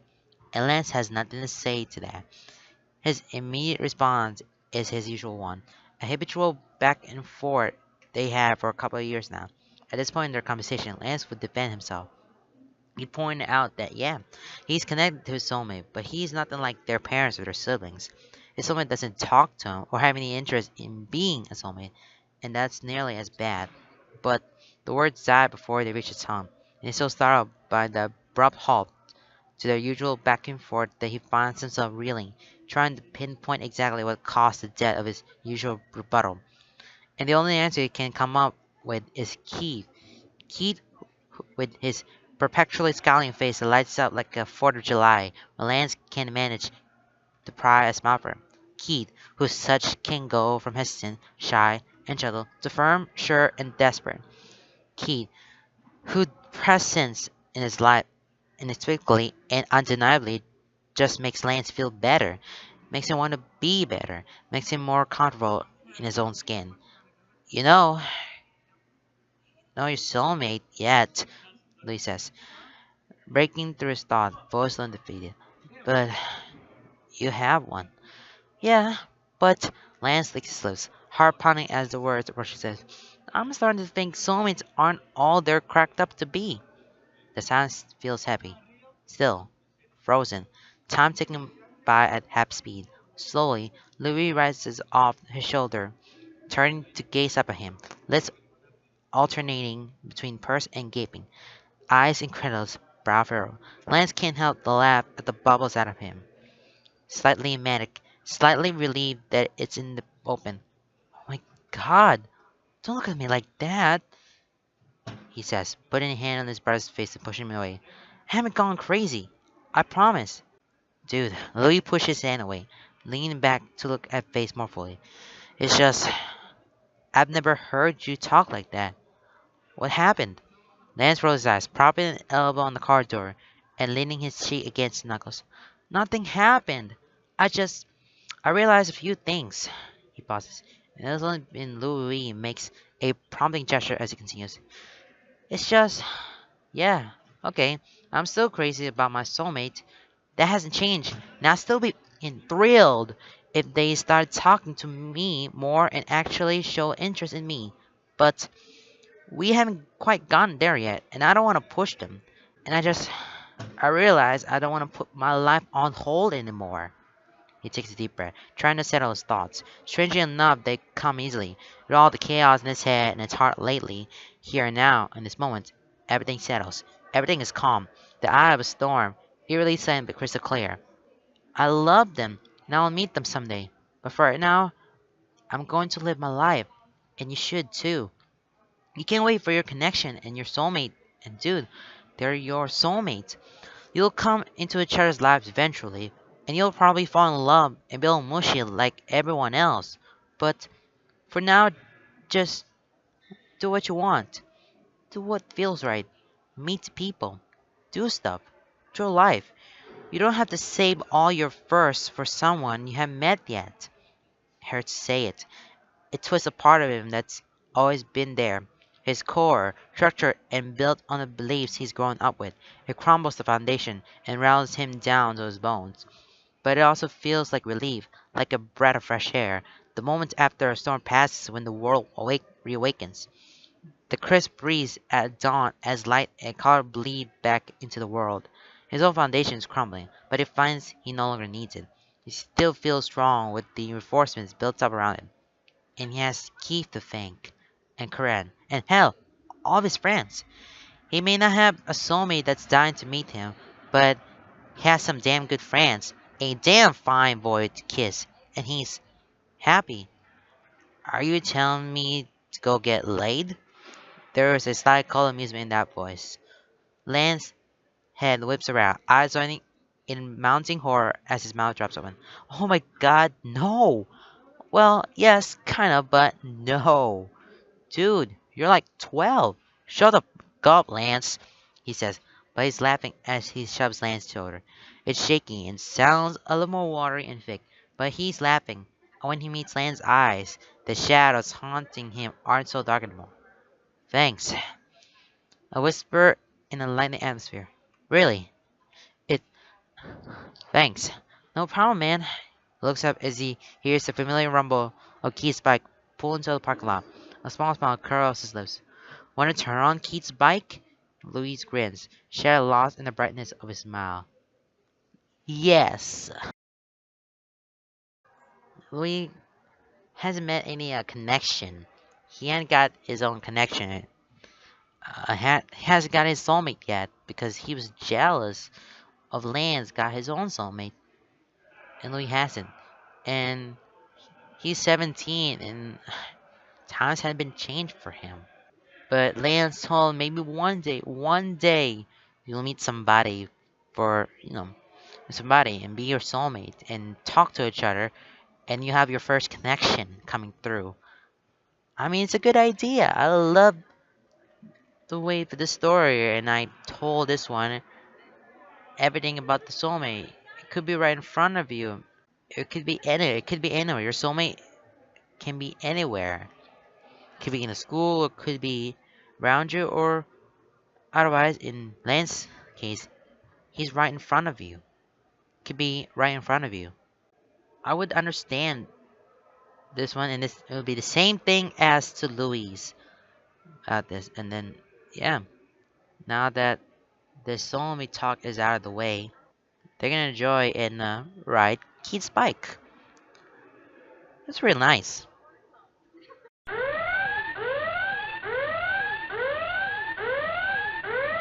Lance knocks on Keith's door with three sharp raps of his knuckle. He tries the door handle, but it's locked. So instead, he leans his forehead against the door frame, feeling the cool metal like a balm against skin. His body slouches into it, barely propped up. He closes his eyes. Keith! He can hear shuffling inside the apartment, the tumble of the lock, the slight creak of the door opening. What are you doing? Oh, hanging out. He raised a hand around vaguely, cracking an eye open to find Keith staring blankly at him. One eyebrow raised. He likes to think there's a smile in there somewhere. But Keith is really good at his poker faces. He's wearing sweatpants and a faded black band t-shirt, hair pulled back to a messy half bun. He scratches the back of his neck, glancing away. You didn't tell me you were coming over. Oh, right. He forgot about that part. That's what people usually do before going over to someone's place. Lance groans, dragging a hand down his face. Sorry, I meant to, but I guess I just forgot. He lets his hand drop to his side, offering Keith an apologetic smile. Keith just rolls his eyes, the beginnings of a smile making themselves known as he steps back, opening the door wider before nodding into his apartment. Come on then. Lance sighs, slouching off the door frame and stepping to the familiar studio apartment. Keith closes the door behind him as he takes off his shoes, peels off his jacket, and tosses it on the back of a couch before collapsing on top of it. He lays out, face in the cushions, one arm and leg dangling off the edge, the other leg caught up on the arm of the couch. You okay? Keith sounds close, and judging from the sound shuffling, Lance is willing to bet he's sitting on the coffee table facing him. Lance hums a weak affirmative, and when he speaks, his voice muffled. Yeah, I just forget how exhausting it is to hang out with the twins all day. I feel like I haven't gotten a break all day. Keith hums his acknowledgement, and a hand touches Lance's shoulder before sliding to his back, running warmth up and down his spine. They run you ragged? They want to see everything. They have a lot of energy. Reminds me of someone else I know. Lance flails out the hand dangling off the couch, managing to blindly slap Keith's shins. I'm not that bad. Sometimes. Keith muses, and Lance turns his head to glare up at him. He's rewarded with Keith's small, teasing smile, the one that shines more in his eyes than shows on his lips. The smile fades slowly, not dissipating completely, but shifting into curiosity as he tilts his head to the side, lips pursing lightly. Was there anything you needed? Lance shifts in place, fingers picking at Keith's carpet. Not really. The twins left, and I went back to my room, but Hawk is having a Skype date with Shay, so I figured I'd give them some privacy. And I just... He lifts his eyes to meet Keith's, a small, shy smile on his lips. Wanted to see you? Keith rolls his eyes, pushing himself up from the coffee table. If you wanted a place to hide from Hawk's date, wouldn't Pitch be closer? He moves towards his small nook of a kitchen. Tea? Lance's lip curls as he rolls onto his side, propping himself up on an elbow to watch Keith. Do you have anything fruity with sugar? Not in that bitter you drink. He doesn't need to see Keith's face to know that he's rolling his eyes. It's in his body language. Yeah, I keep that around for Pridge. He fills up his electric kettle as he sets it on the base, flicking the switch on before pulling out two mugs, setting tea bags in each. And to answer your other question, Lance continues, propping his chin up on the arm of the couch, grinning across the room at Keith. Pitch would have been closer, but I'm allowed to make out with you, so you're like half a step above them. Keith looks like he's fighting a smile as he turns to face Lance, propping the hip against the counter and crossing his arms over his chest. It's a losing battle. Still, he manages to deadpan with very little inflection. So you only came over here to make out. Lance raises an eyebrow. No. He tries to hold the same level of indifference, but his grin's far too strong, and he lets it spread slowly.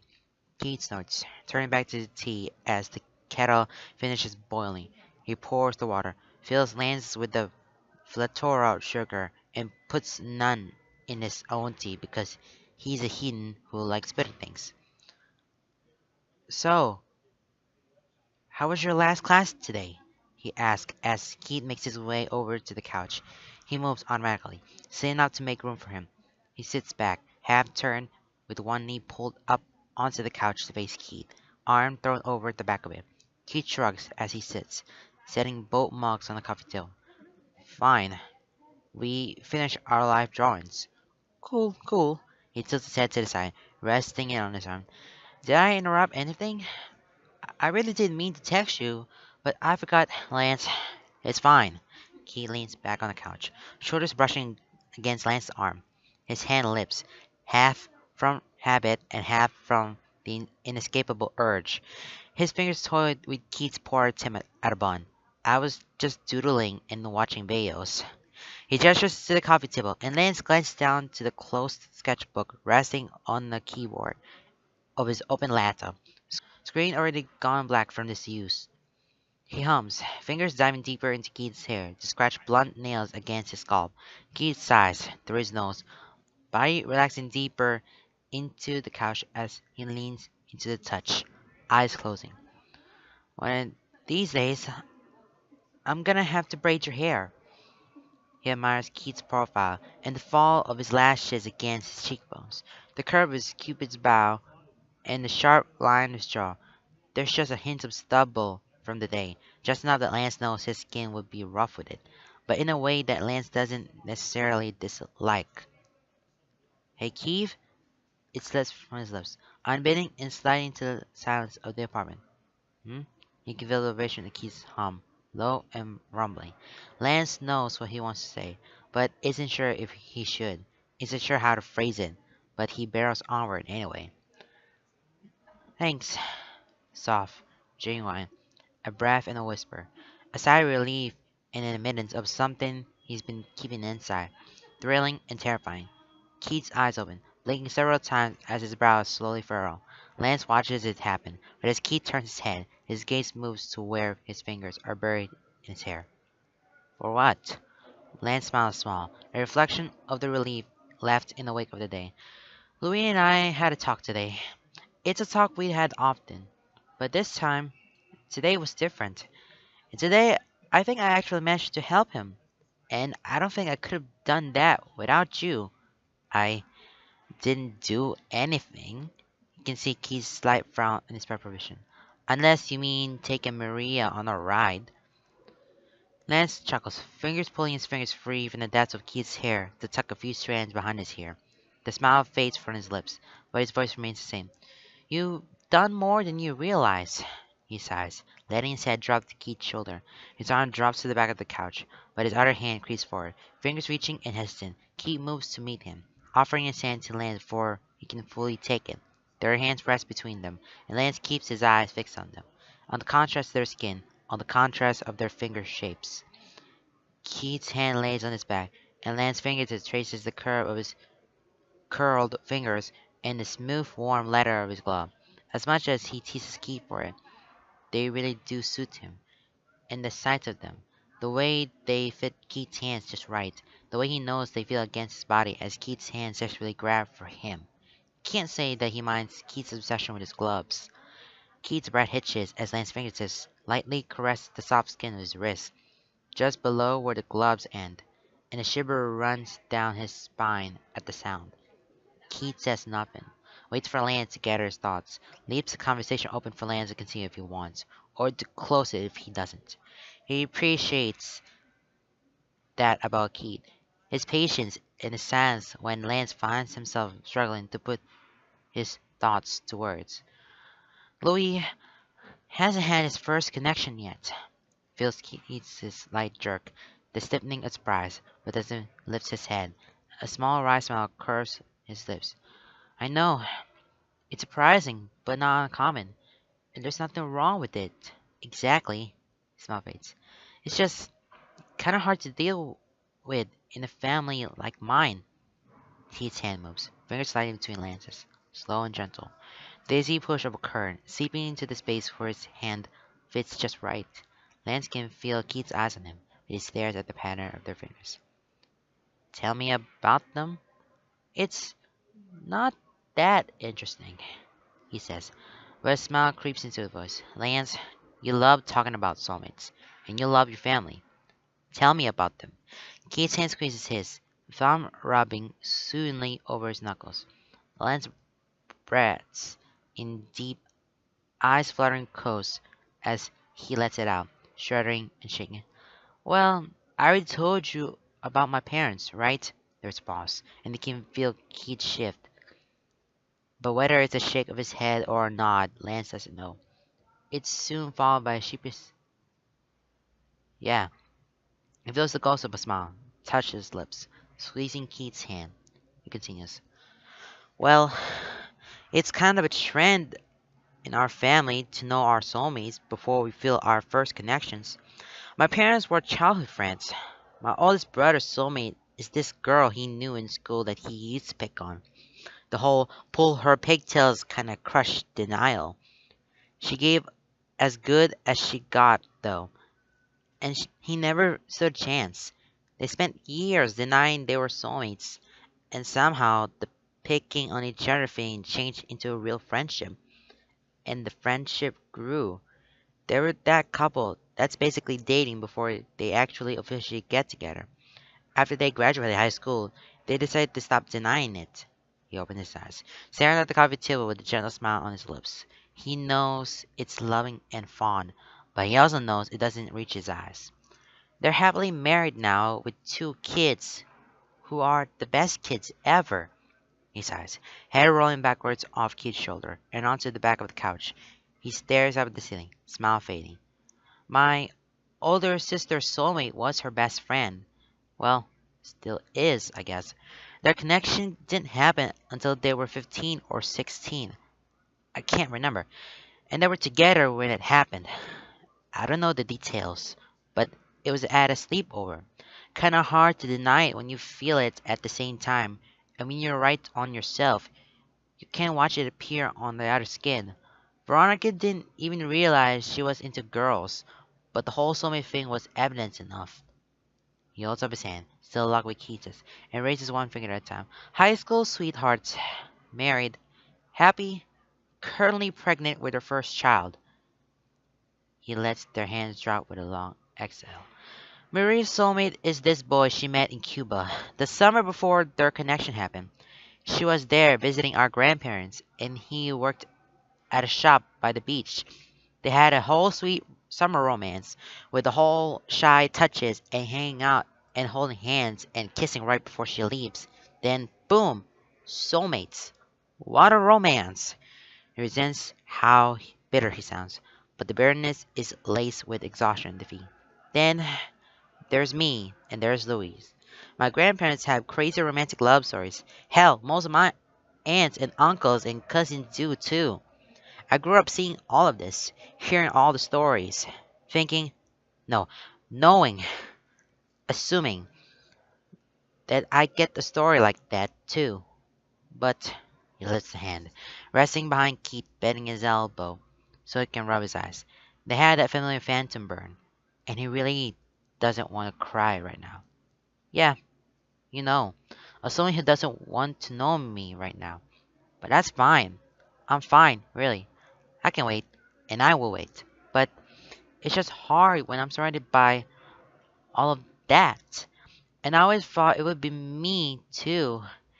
And it's just not. Lance. Lance shakes his head, pursing his lips. Keith's voice is hard to read, and he doesn't want to read it. He doesn't want any sort of pity or sympathy because he doesn't need it. He didn't start this to explain a sob story. He started this to thank Keith, and he's gone off track. He sits up, twisting more on the couch until he's fully facing Keith. He holds Keith's hand in his lap with both hands, stare until Keith meets his eyes. His brows are furrowed, lips pursed, strangely cautious and mostly unreadable, which is strange. Lance prides himself on being able to read Keith, but right now, all I can see is a chaotic storm of not quite pity, not quite sympathy, not quite weariness. It's a storm that shifts and moves too fast for Lance to pick things out. A wild chaos that keeps him out. Still, he meets Keith's strangely shy gaze, fixes him with its own, and refuses to let Keith look away. You can see the way Keith shrinks from him just slightly, from the determination and intensity of his stare. But when Lance is certain he has his attention, searches his eyes for a moment, Lance lets himself smile, slow and steady, genuine and lifting, reaching his eyes and bringing a light to that storm. "I want to thank you, Keith," he says, voice low and steady, each word forming his tongue with care. He wants Keith to understand, needs him to understand. You, you helped me realize there's more to life than just soulmates. You, you've made it easier to deal with and accept a lot of stuff. And it's not just because you make out with me, which is pretty great, by the way. He can't help the subtle wink or the tilt of his head, and when Keith snorts, Lance chuckles. He looks down, fingers playing over Keith's hand in his lap. You helped me understand that I can just be me. You'll help me just by being you, just by being here. And you'd help me help my brother feel less alone. So, thank you. Lance, he doesn't look up. He squirms in his seat, suddenly feeling too raw, too open, too exposed, too vulnerable. Even around Keith, it's too much. It's too much when Keith's voice is so full, so thick and heavy with far too many things Lance can't decipher and thinks he knows will remain unsaid. Lance, he closes his eyes, squeezes them shut. So, yeah, I just wanted to say that and thank you. He has to say it. The words bubble up out of him, even as they cut as they rise. Razor sharp and hairline slices, sting but fade. You make me a better person, and I think your soulmate is really lucky to have someone like. Keith's hand rips from his, but before he can register its absence, there are a hand on his face, warm and calloused fingers, the smell of worn leather. His eyes snap open as his head is tilted up, the hands framing his cheeks, and the firm in the palms cupping his jaw are unyielding, strong and solid, just like Keith.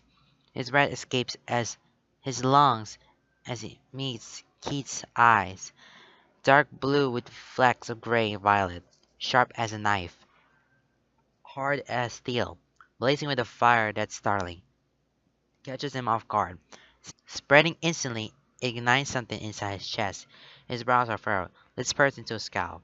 His gaze is intense enough to make a shiver run down his spine, make him shrine for it, but it's a warm intensity, one that fills his gut with heat and spreads it through his veins like wildfire.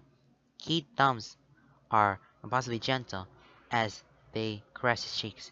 His expression never changes. His words are clipped and heavy, each one low and weighted with the same intensity that burns in his eyes, but somehow, possibly, still soft. Your soulmate is so lucky to have you. And before he can respond, before he can fully register those words, before his heart can flutter as they take shape, Keith is pulling him forward, falling into him. Their lips come together, and Lance forgets everything else. Keith's kisses are reverent and passionate, desperate and rough. His lips press against Lance firmly and fully, tilting his head for the perfect angle to slap them together. And just when it feels like too much, he pulls back, shifting just slightly before diving back in. He kisses him over and over, each kiss just as full as the last, but rising in desperation. His hands hold Lance still, anchoring himself as if he might float away. And while Lance is surprised at first, it doesn't take him long to recover. He rests his hands on Keith's wrist, not to pull him away, but to keep him there, leaning forward to meet Keith for each push, adjusting the angle with each pull. Lips parted, noses brushing against one another in an intimate touch, breaths panting, mingling, drifting hot and heavy against skin. Keith urges into him, and he's tipping, tilting, falling. He falls onto his back on the couch, neck at an awkward angle, and the couch pillow wedged under his spine. Arms flail out, pushing things out of the way, toppling them to the floor, pushing at each other until they both adjust to a better position. And all the while, they don't stop, lips still coming together, unwilling to break that desperate contact. Lance lays on his back, legs spreading automatically to accommodate Keith as he settles over him. Keith's weight is as comforting as it is thrilling. His blood hums as he pushed into the couch, back automatically arching to press more firmly against Keith's body. Keith propped himself up on his elbows on either side of him, hair falling to frame both their faces, tickling Lance's skin. Keith's tongue pressed into his lips, hot and wet and insistent, and Lance opens for him, lets him in with a pleased hum. His hands slide up Keith's chest, up his neck, fingers curling into his hair to hold him in place. He tugs out the hair tie, tangling the free strands in his fingers. He tugs, and Keith moans into his mouth, startled and soft. He floods into Lance's gut and his body rolls, hips jerking upward. Then Keith is pushing back down, and it's Lance's turn to gasp. He breaks their kiss, head thrown back as Keith continues a slow grind, pressing against him, sliding a five between his legs and gaining friction just right. Keith's lips never stop moving. They trail down his jaw to his neck, teeth and lips, biting, sucking, pressing his tongue flat to lick at the abused spots before moving on. Lance tilts his head to the side, arching his back and stretching his neck, giving Keith all the access he can. It's sensitive, too sensitive. Every press, every bite, every brush of his lips and caress of his breath as shivers running down Lance's spine. Goosebumps rise on his skin. His body spasms and writhes beneath Keith's weight as his nerves are set alight. He never knew his neck would be such a sensitive spot, but holy sh! He never wants Keith to stop. Never wants anything else. Can't keep still. His body jerks and squirms. His hips move unsteadily and desperately against Keith's, grinding himself shamelessly against Keith's thigh. The friction is so good, and yet not enough. Keith bites down particularly hard, sucks at his skin. An embarrassingly high-pitched whine escapes his lips. His hands move from Keith's hair, hands clutching at his shoulders and back, bunching up the fabric of his shirt, nails digging through to flesh. Keith, he whispers. He whines. He breathes. Keith's name is on his tongue, like a plea and a warning all at once. Then Keith is gone, lips detached from his neck as he sits up on his knees. The chill of the room rushes into his absence, cool on his heated skin, making him shiver. His hands fall as Keith moves, falling uselessly above his head as he stares, gaping and eyes wide, at the beautiful boy towering over him. Keith grabs the back of his shirt and tugs it over his head, peeling it off his arms and tossing it to the floor. And then he hovers there, up on his knees, gazing down at Lance, eyes lidded, lips parted, chest flushed red and heaving with each pant of breath, hair wild and a mess. His chest is lean and defined, and Lance wants to touch. A dark trail of hair leads down from his navel, deep V vines disappearing into the waistband of his boxers, peeking out over the top of his sweatpants. And those sweatpants are really not hiding much of anything. A needy sound escapes him, and he feels his body convulse, his hips arching upward, desperately seeking friction again, his head tilting to the side, where Keith's saliva is cooling on his neck, fingers and toes curling as his eyes raked up and down Keith's body.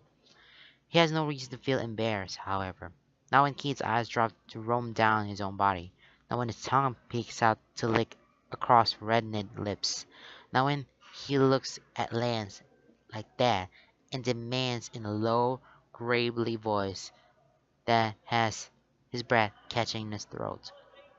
Shirt off now.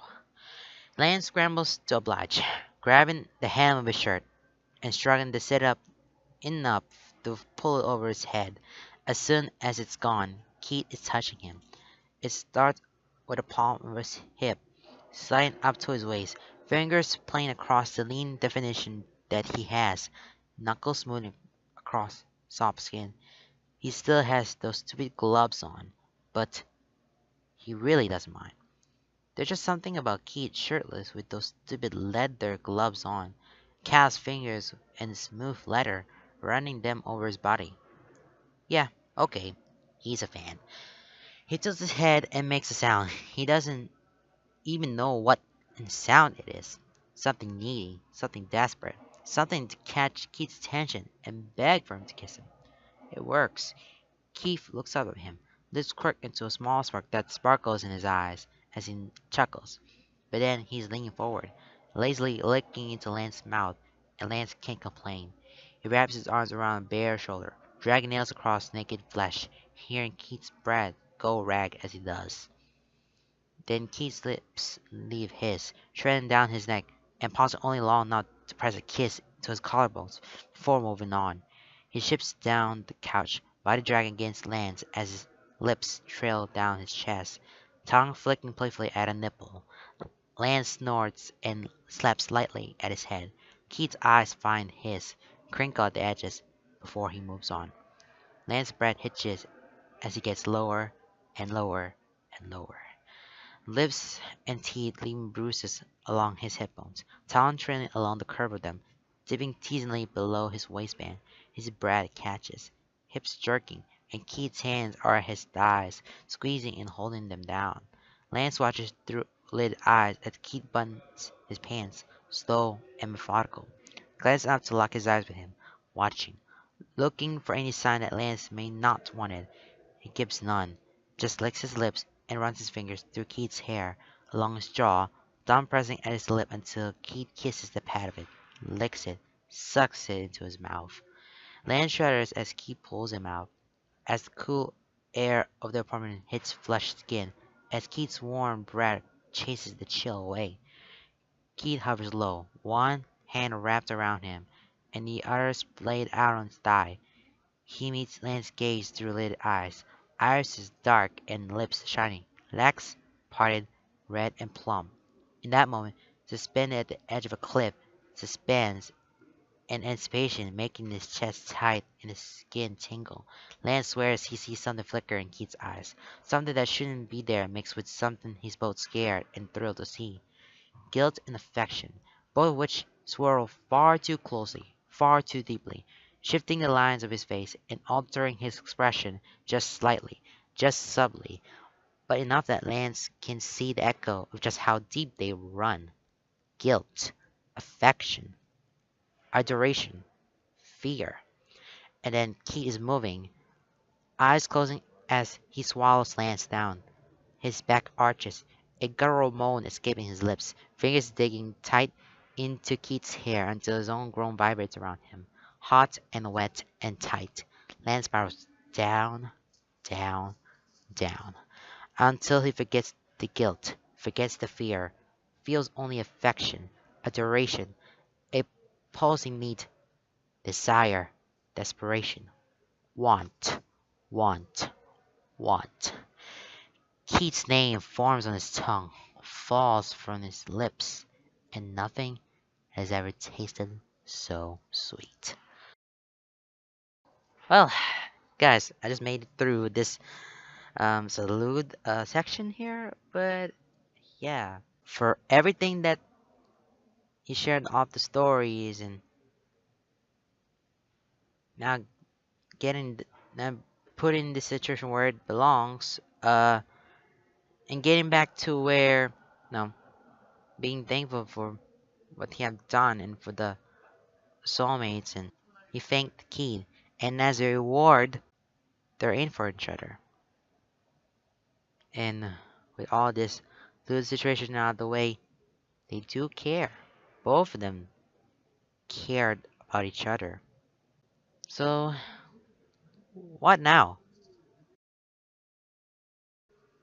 Damn, Keith, he says, one hand on the bathroom counter as he leans forward, other hand touching the bruised skin of his neck. It's tender to the touch. Do you have to make it look like you beat me with your mouth? There's sound of shuffling out of the apartment, but Lance's eyes are glued to his neck, turning this way and that to try and take it all in. He hadn't gotten a good look at it last night, and he sure as hell hadn't thought about the repercussions in the moment.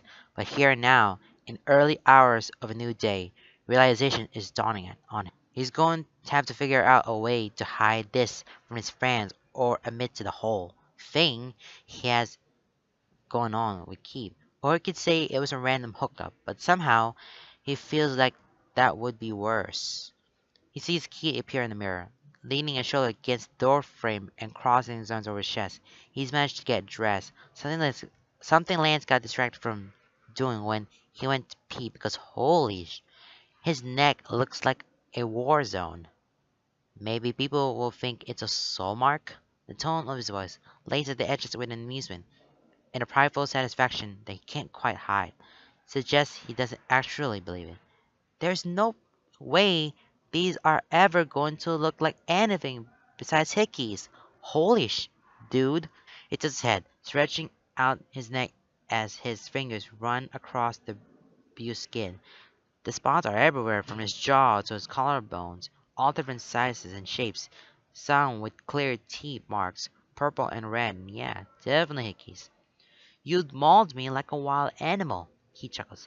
It's that low chuckle that's deep in his chest and breathy, and with a voice that's still raspy from having just woken up, it sends a shiver down his spine, makes goosebumps rise on his flesh, and makes his heart do stupid flips, which he does not appreciate when he's trying to be indignant over here.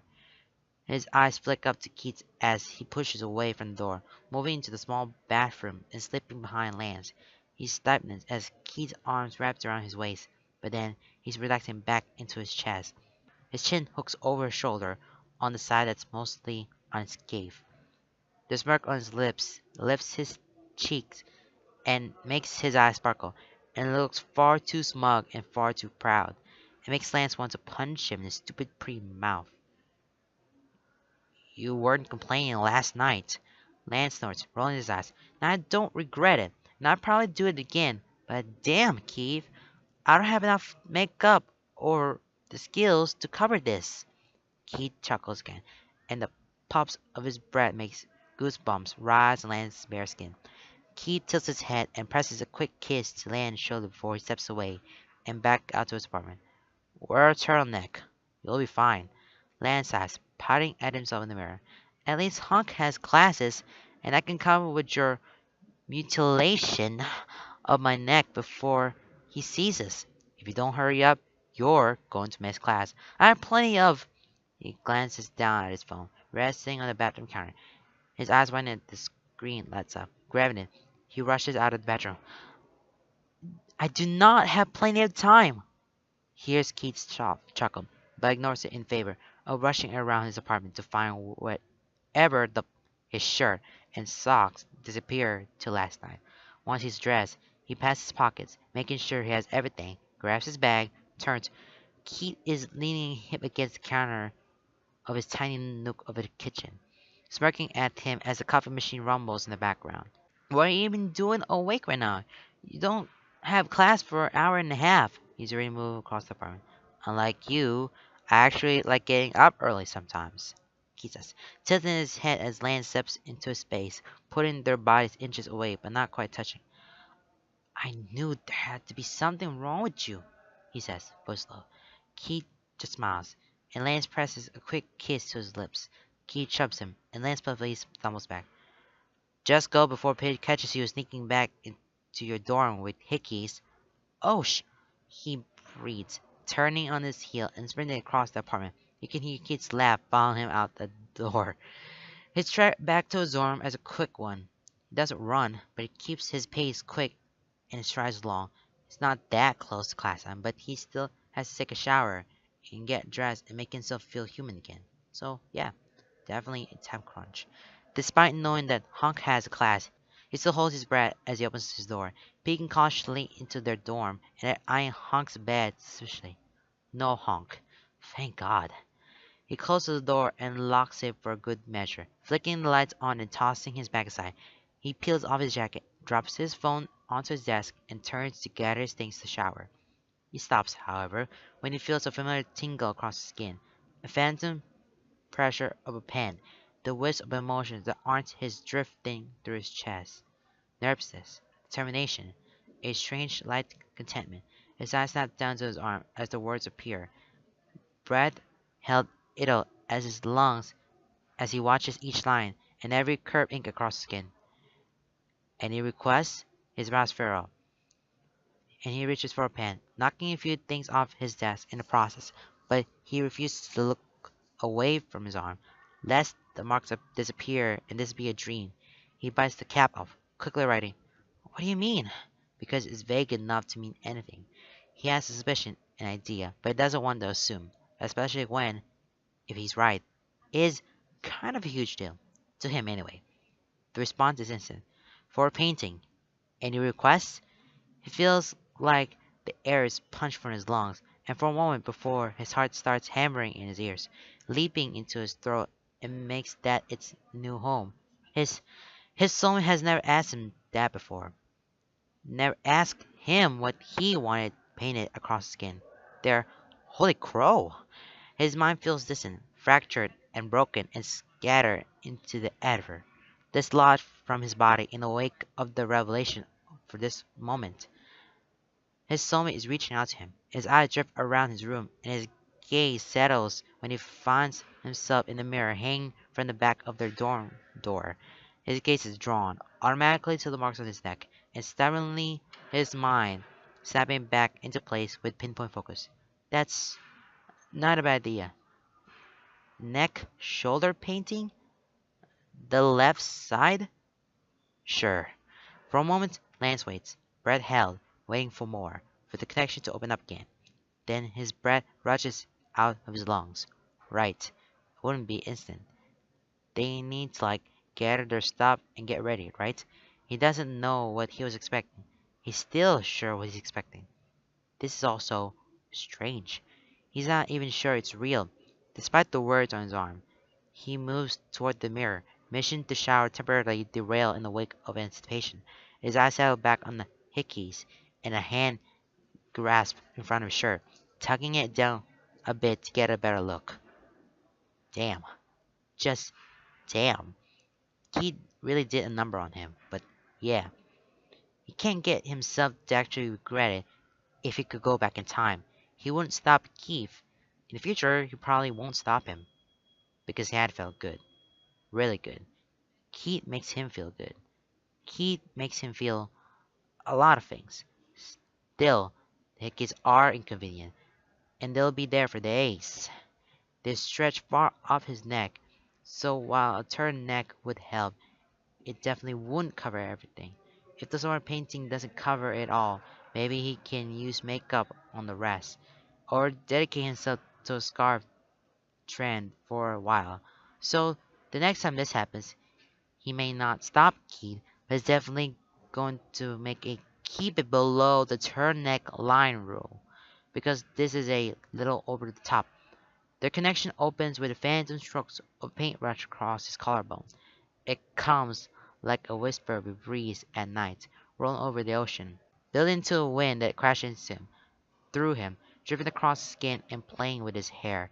It rolls through his chest, stealing his breath and swirling round his heart. It moves up his neck in swirls and long strokes, coiling and curling, colors bleeding into his skin. He watches, and all as his strokes come together, as they take shape. He watches they move up his neck in bold, confident movements. He watches as the green swirl between his bruises, almost impeccably so, vines crawling and twisting and riffing up his skin. And then he watches as the flowers bloom in shades of red. They come to life in the spaces between the crawling vines. He watches as they cover his hickeys in the patchwork of greenery and blossoms. He watches as the purples of them blend in perfectly with reds of the petals adding a depth they would otherwise lack. He watches as life blossoms on his skin, beautiful and serene, bold and confident, reaching and crawling up his neck as if reaching for the sun, sprouting from the heart of him. He can feel it there, the base of the painting at his heart, hidden by his shirt, strokes coming from it, bursting from his sternum, from his core. It covers his bruises, not so much wiping away the evidence of Keats' touch as obscuring it, including it in the image, adding depth and a new color to the painting, combining the two flawlessly and effortlessly. He feels the rush of it, the bold determination that echoes in his chest, a reflection of the strokes. He feels the nervousness. He feels a breathlessness that isn't his own. He feels a smugness and a pride. He feels the tingling edges of amusement seeping out through his veins. He feels the apology, soft, genuine, a pulsing of heat in his chest that ripples out. An apology, a metaphorical olive branch, the reaching of a hand across a gap that's been cold and empty for so long, a shyness barely containing an eagerness. It's never felt like this before. It's never felt so direct and has never filled his chest like this. The emotions through the connection have always been faced inward while his soulmate paints a reflection, a deconstruction, something Lance has been witness to, but ultimately outside of. Before it felt like he was basking in the sun. Now it feels like it's aimed at him, bright and blinding and searing across his flesh. This one, this one is for him. So I just ran into Lance on campus. Congrats. He's got a pretty cool looking soul mark painting right now. It's still strange to see your artwork on him. You get used to it. Have you? No. It's really beautiful. Probably one of your best floor pieces. Thanks. I couldn't help but notice this one spot though, just behind his ear. It's mostly hidden, but he turned at just the right angle. It looks like a darker mark, like you had panned to make a flower there, but forgot. The vines laid up to it and everything, just no flower blossom. Look suspiciously like hickey though. That was very clever though. Thanks. It was Lance's idea. Lance's? Does he know? No, but I asked him if he had any requests, and he said a neck painting. I knew he wanted to cover them up, so I did. How many more hickeys are there? A lot. How'd you know where to put the flowers? Or did you just cover the whole thing just to be safe? I may or may not have woken up before Lance. Okay. I kind of stared at it a lot. Were you planning on covering it up with a painting? No, I just like seeing my marks on him. You know, most people do that, too, with all marks. Yeah, well, now I can see both. I don't know where to look forward to or fear the things you two will come up with once he knows who you are. You should definitely fear it. I know I do. Do you at least look forward to it, too? Definitely. Okay, guys. Now let's put this on the end note. So they're trying to cover up all the Lance hickeys because he got a lot of hickeys from his collarbones on up all the way to his neck, and there's a lot on his left side, the left side of his neck. He's got a lot of hickeys, and they're trying to cover up with the soul marks. And then he requests for Lance to for painting where the neck painting, and and then it comes to the text, they might have a little bit suspicious about Shiro might be a little suspicious, but he knew it. He just knew it. Because sometimes, if you have an hickey, they have to try to find a way to cover up all these hickeys because there might be something wrong, and there might be a little bit suspicious and try to cover up their asses. I think that's the way they wanted to, cover those up before anybody can found out about their hickeys and Might get a little bit suspicious, but oh well. We don't know yet. We don't know just yet. Okay, that is the end of chapter 9. Thank you guys so much for watching this video. I will see you next time. There's going to be more, so I'm just throwing you guys that there's going to be more. And we're about 3 chapters away of finishing this story. So, yeah. I will read this until the very end of it. Yeah, don't miss it out, guys. Goodbye, everybody.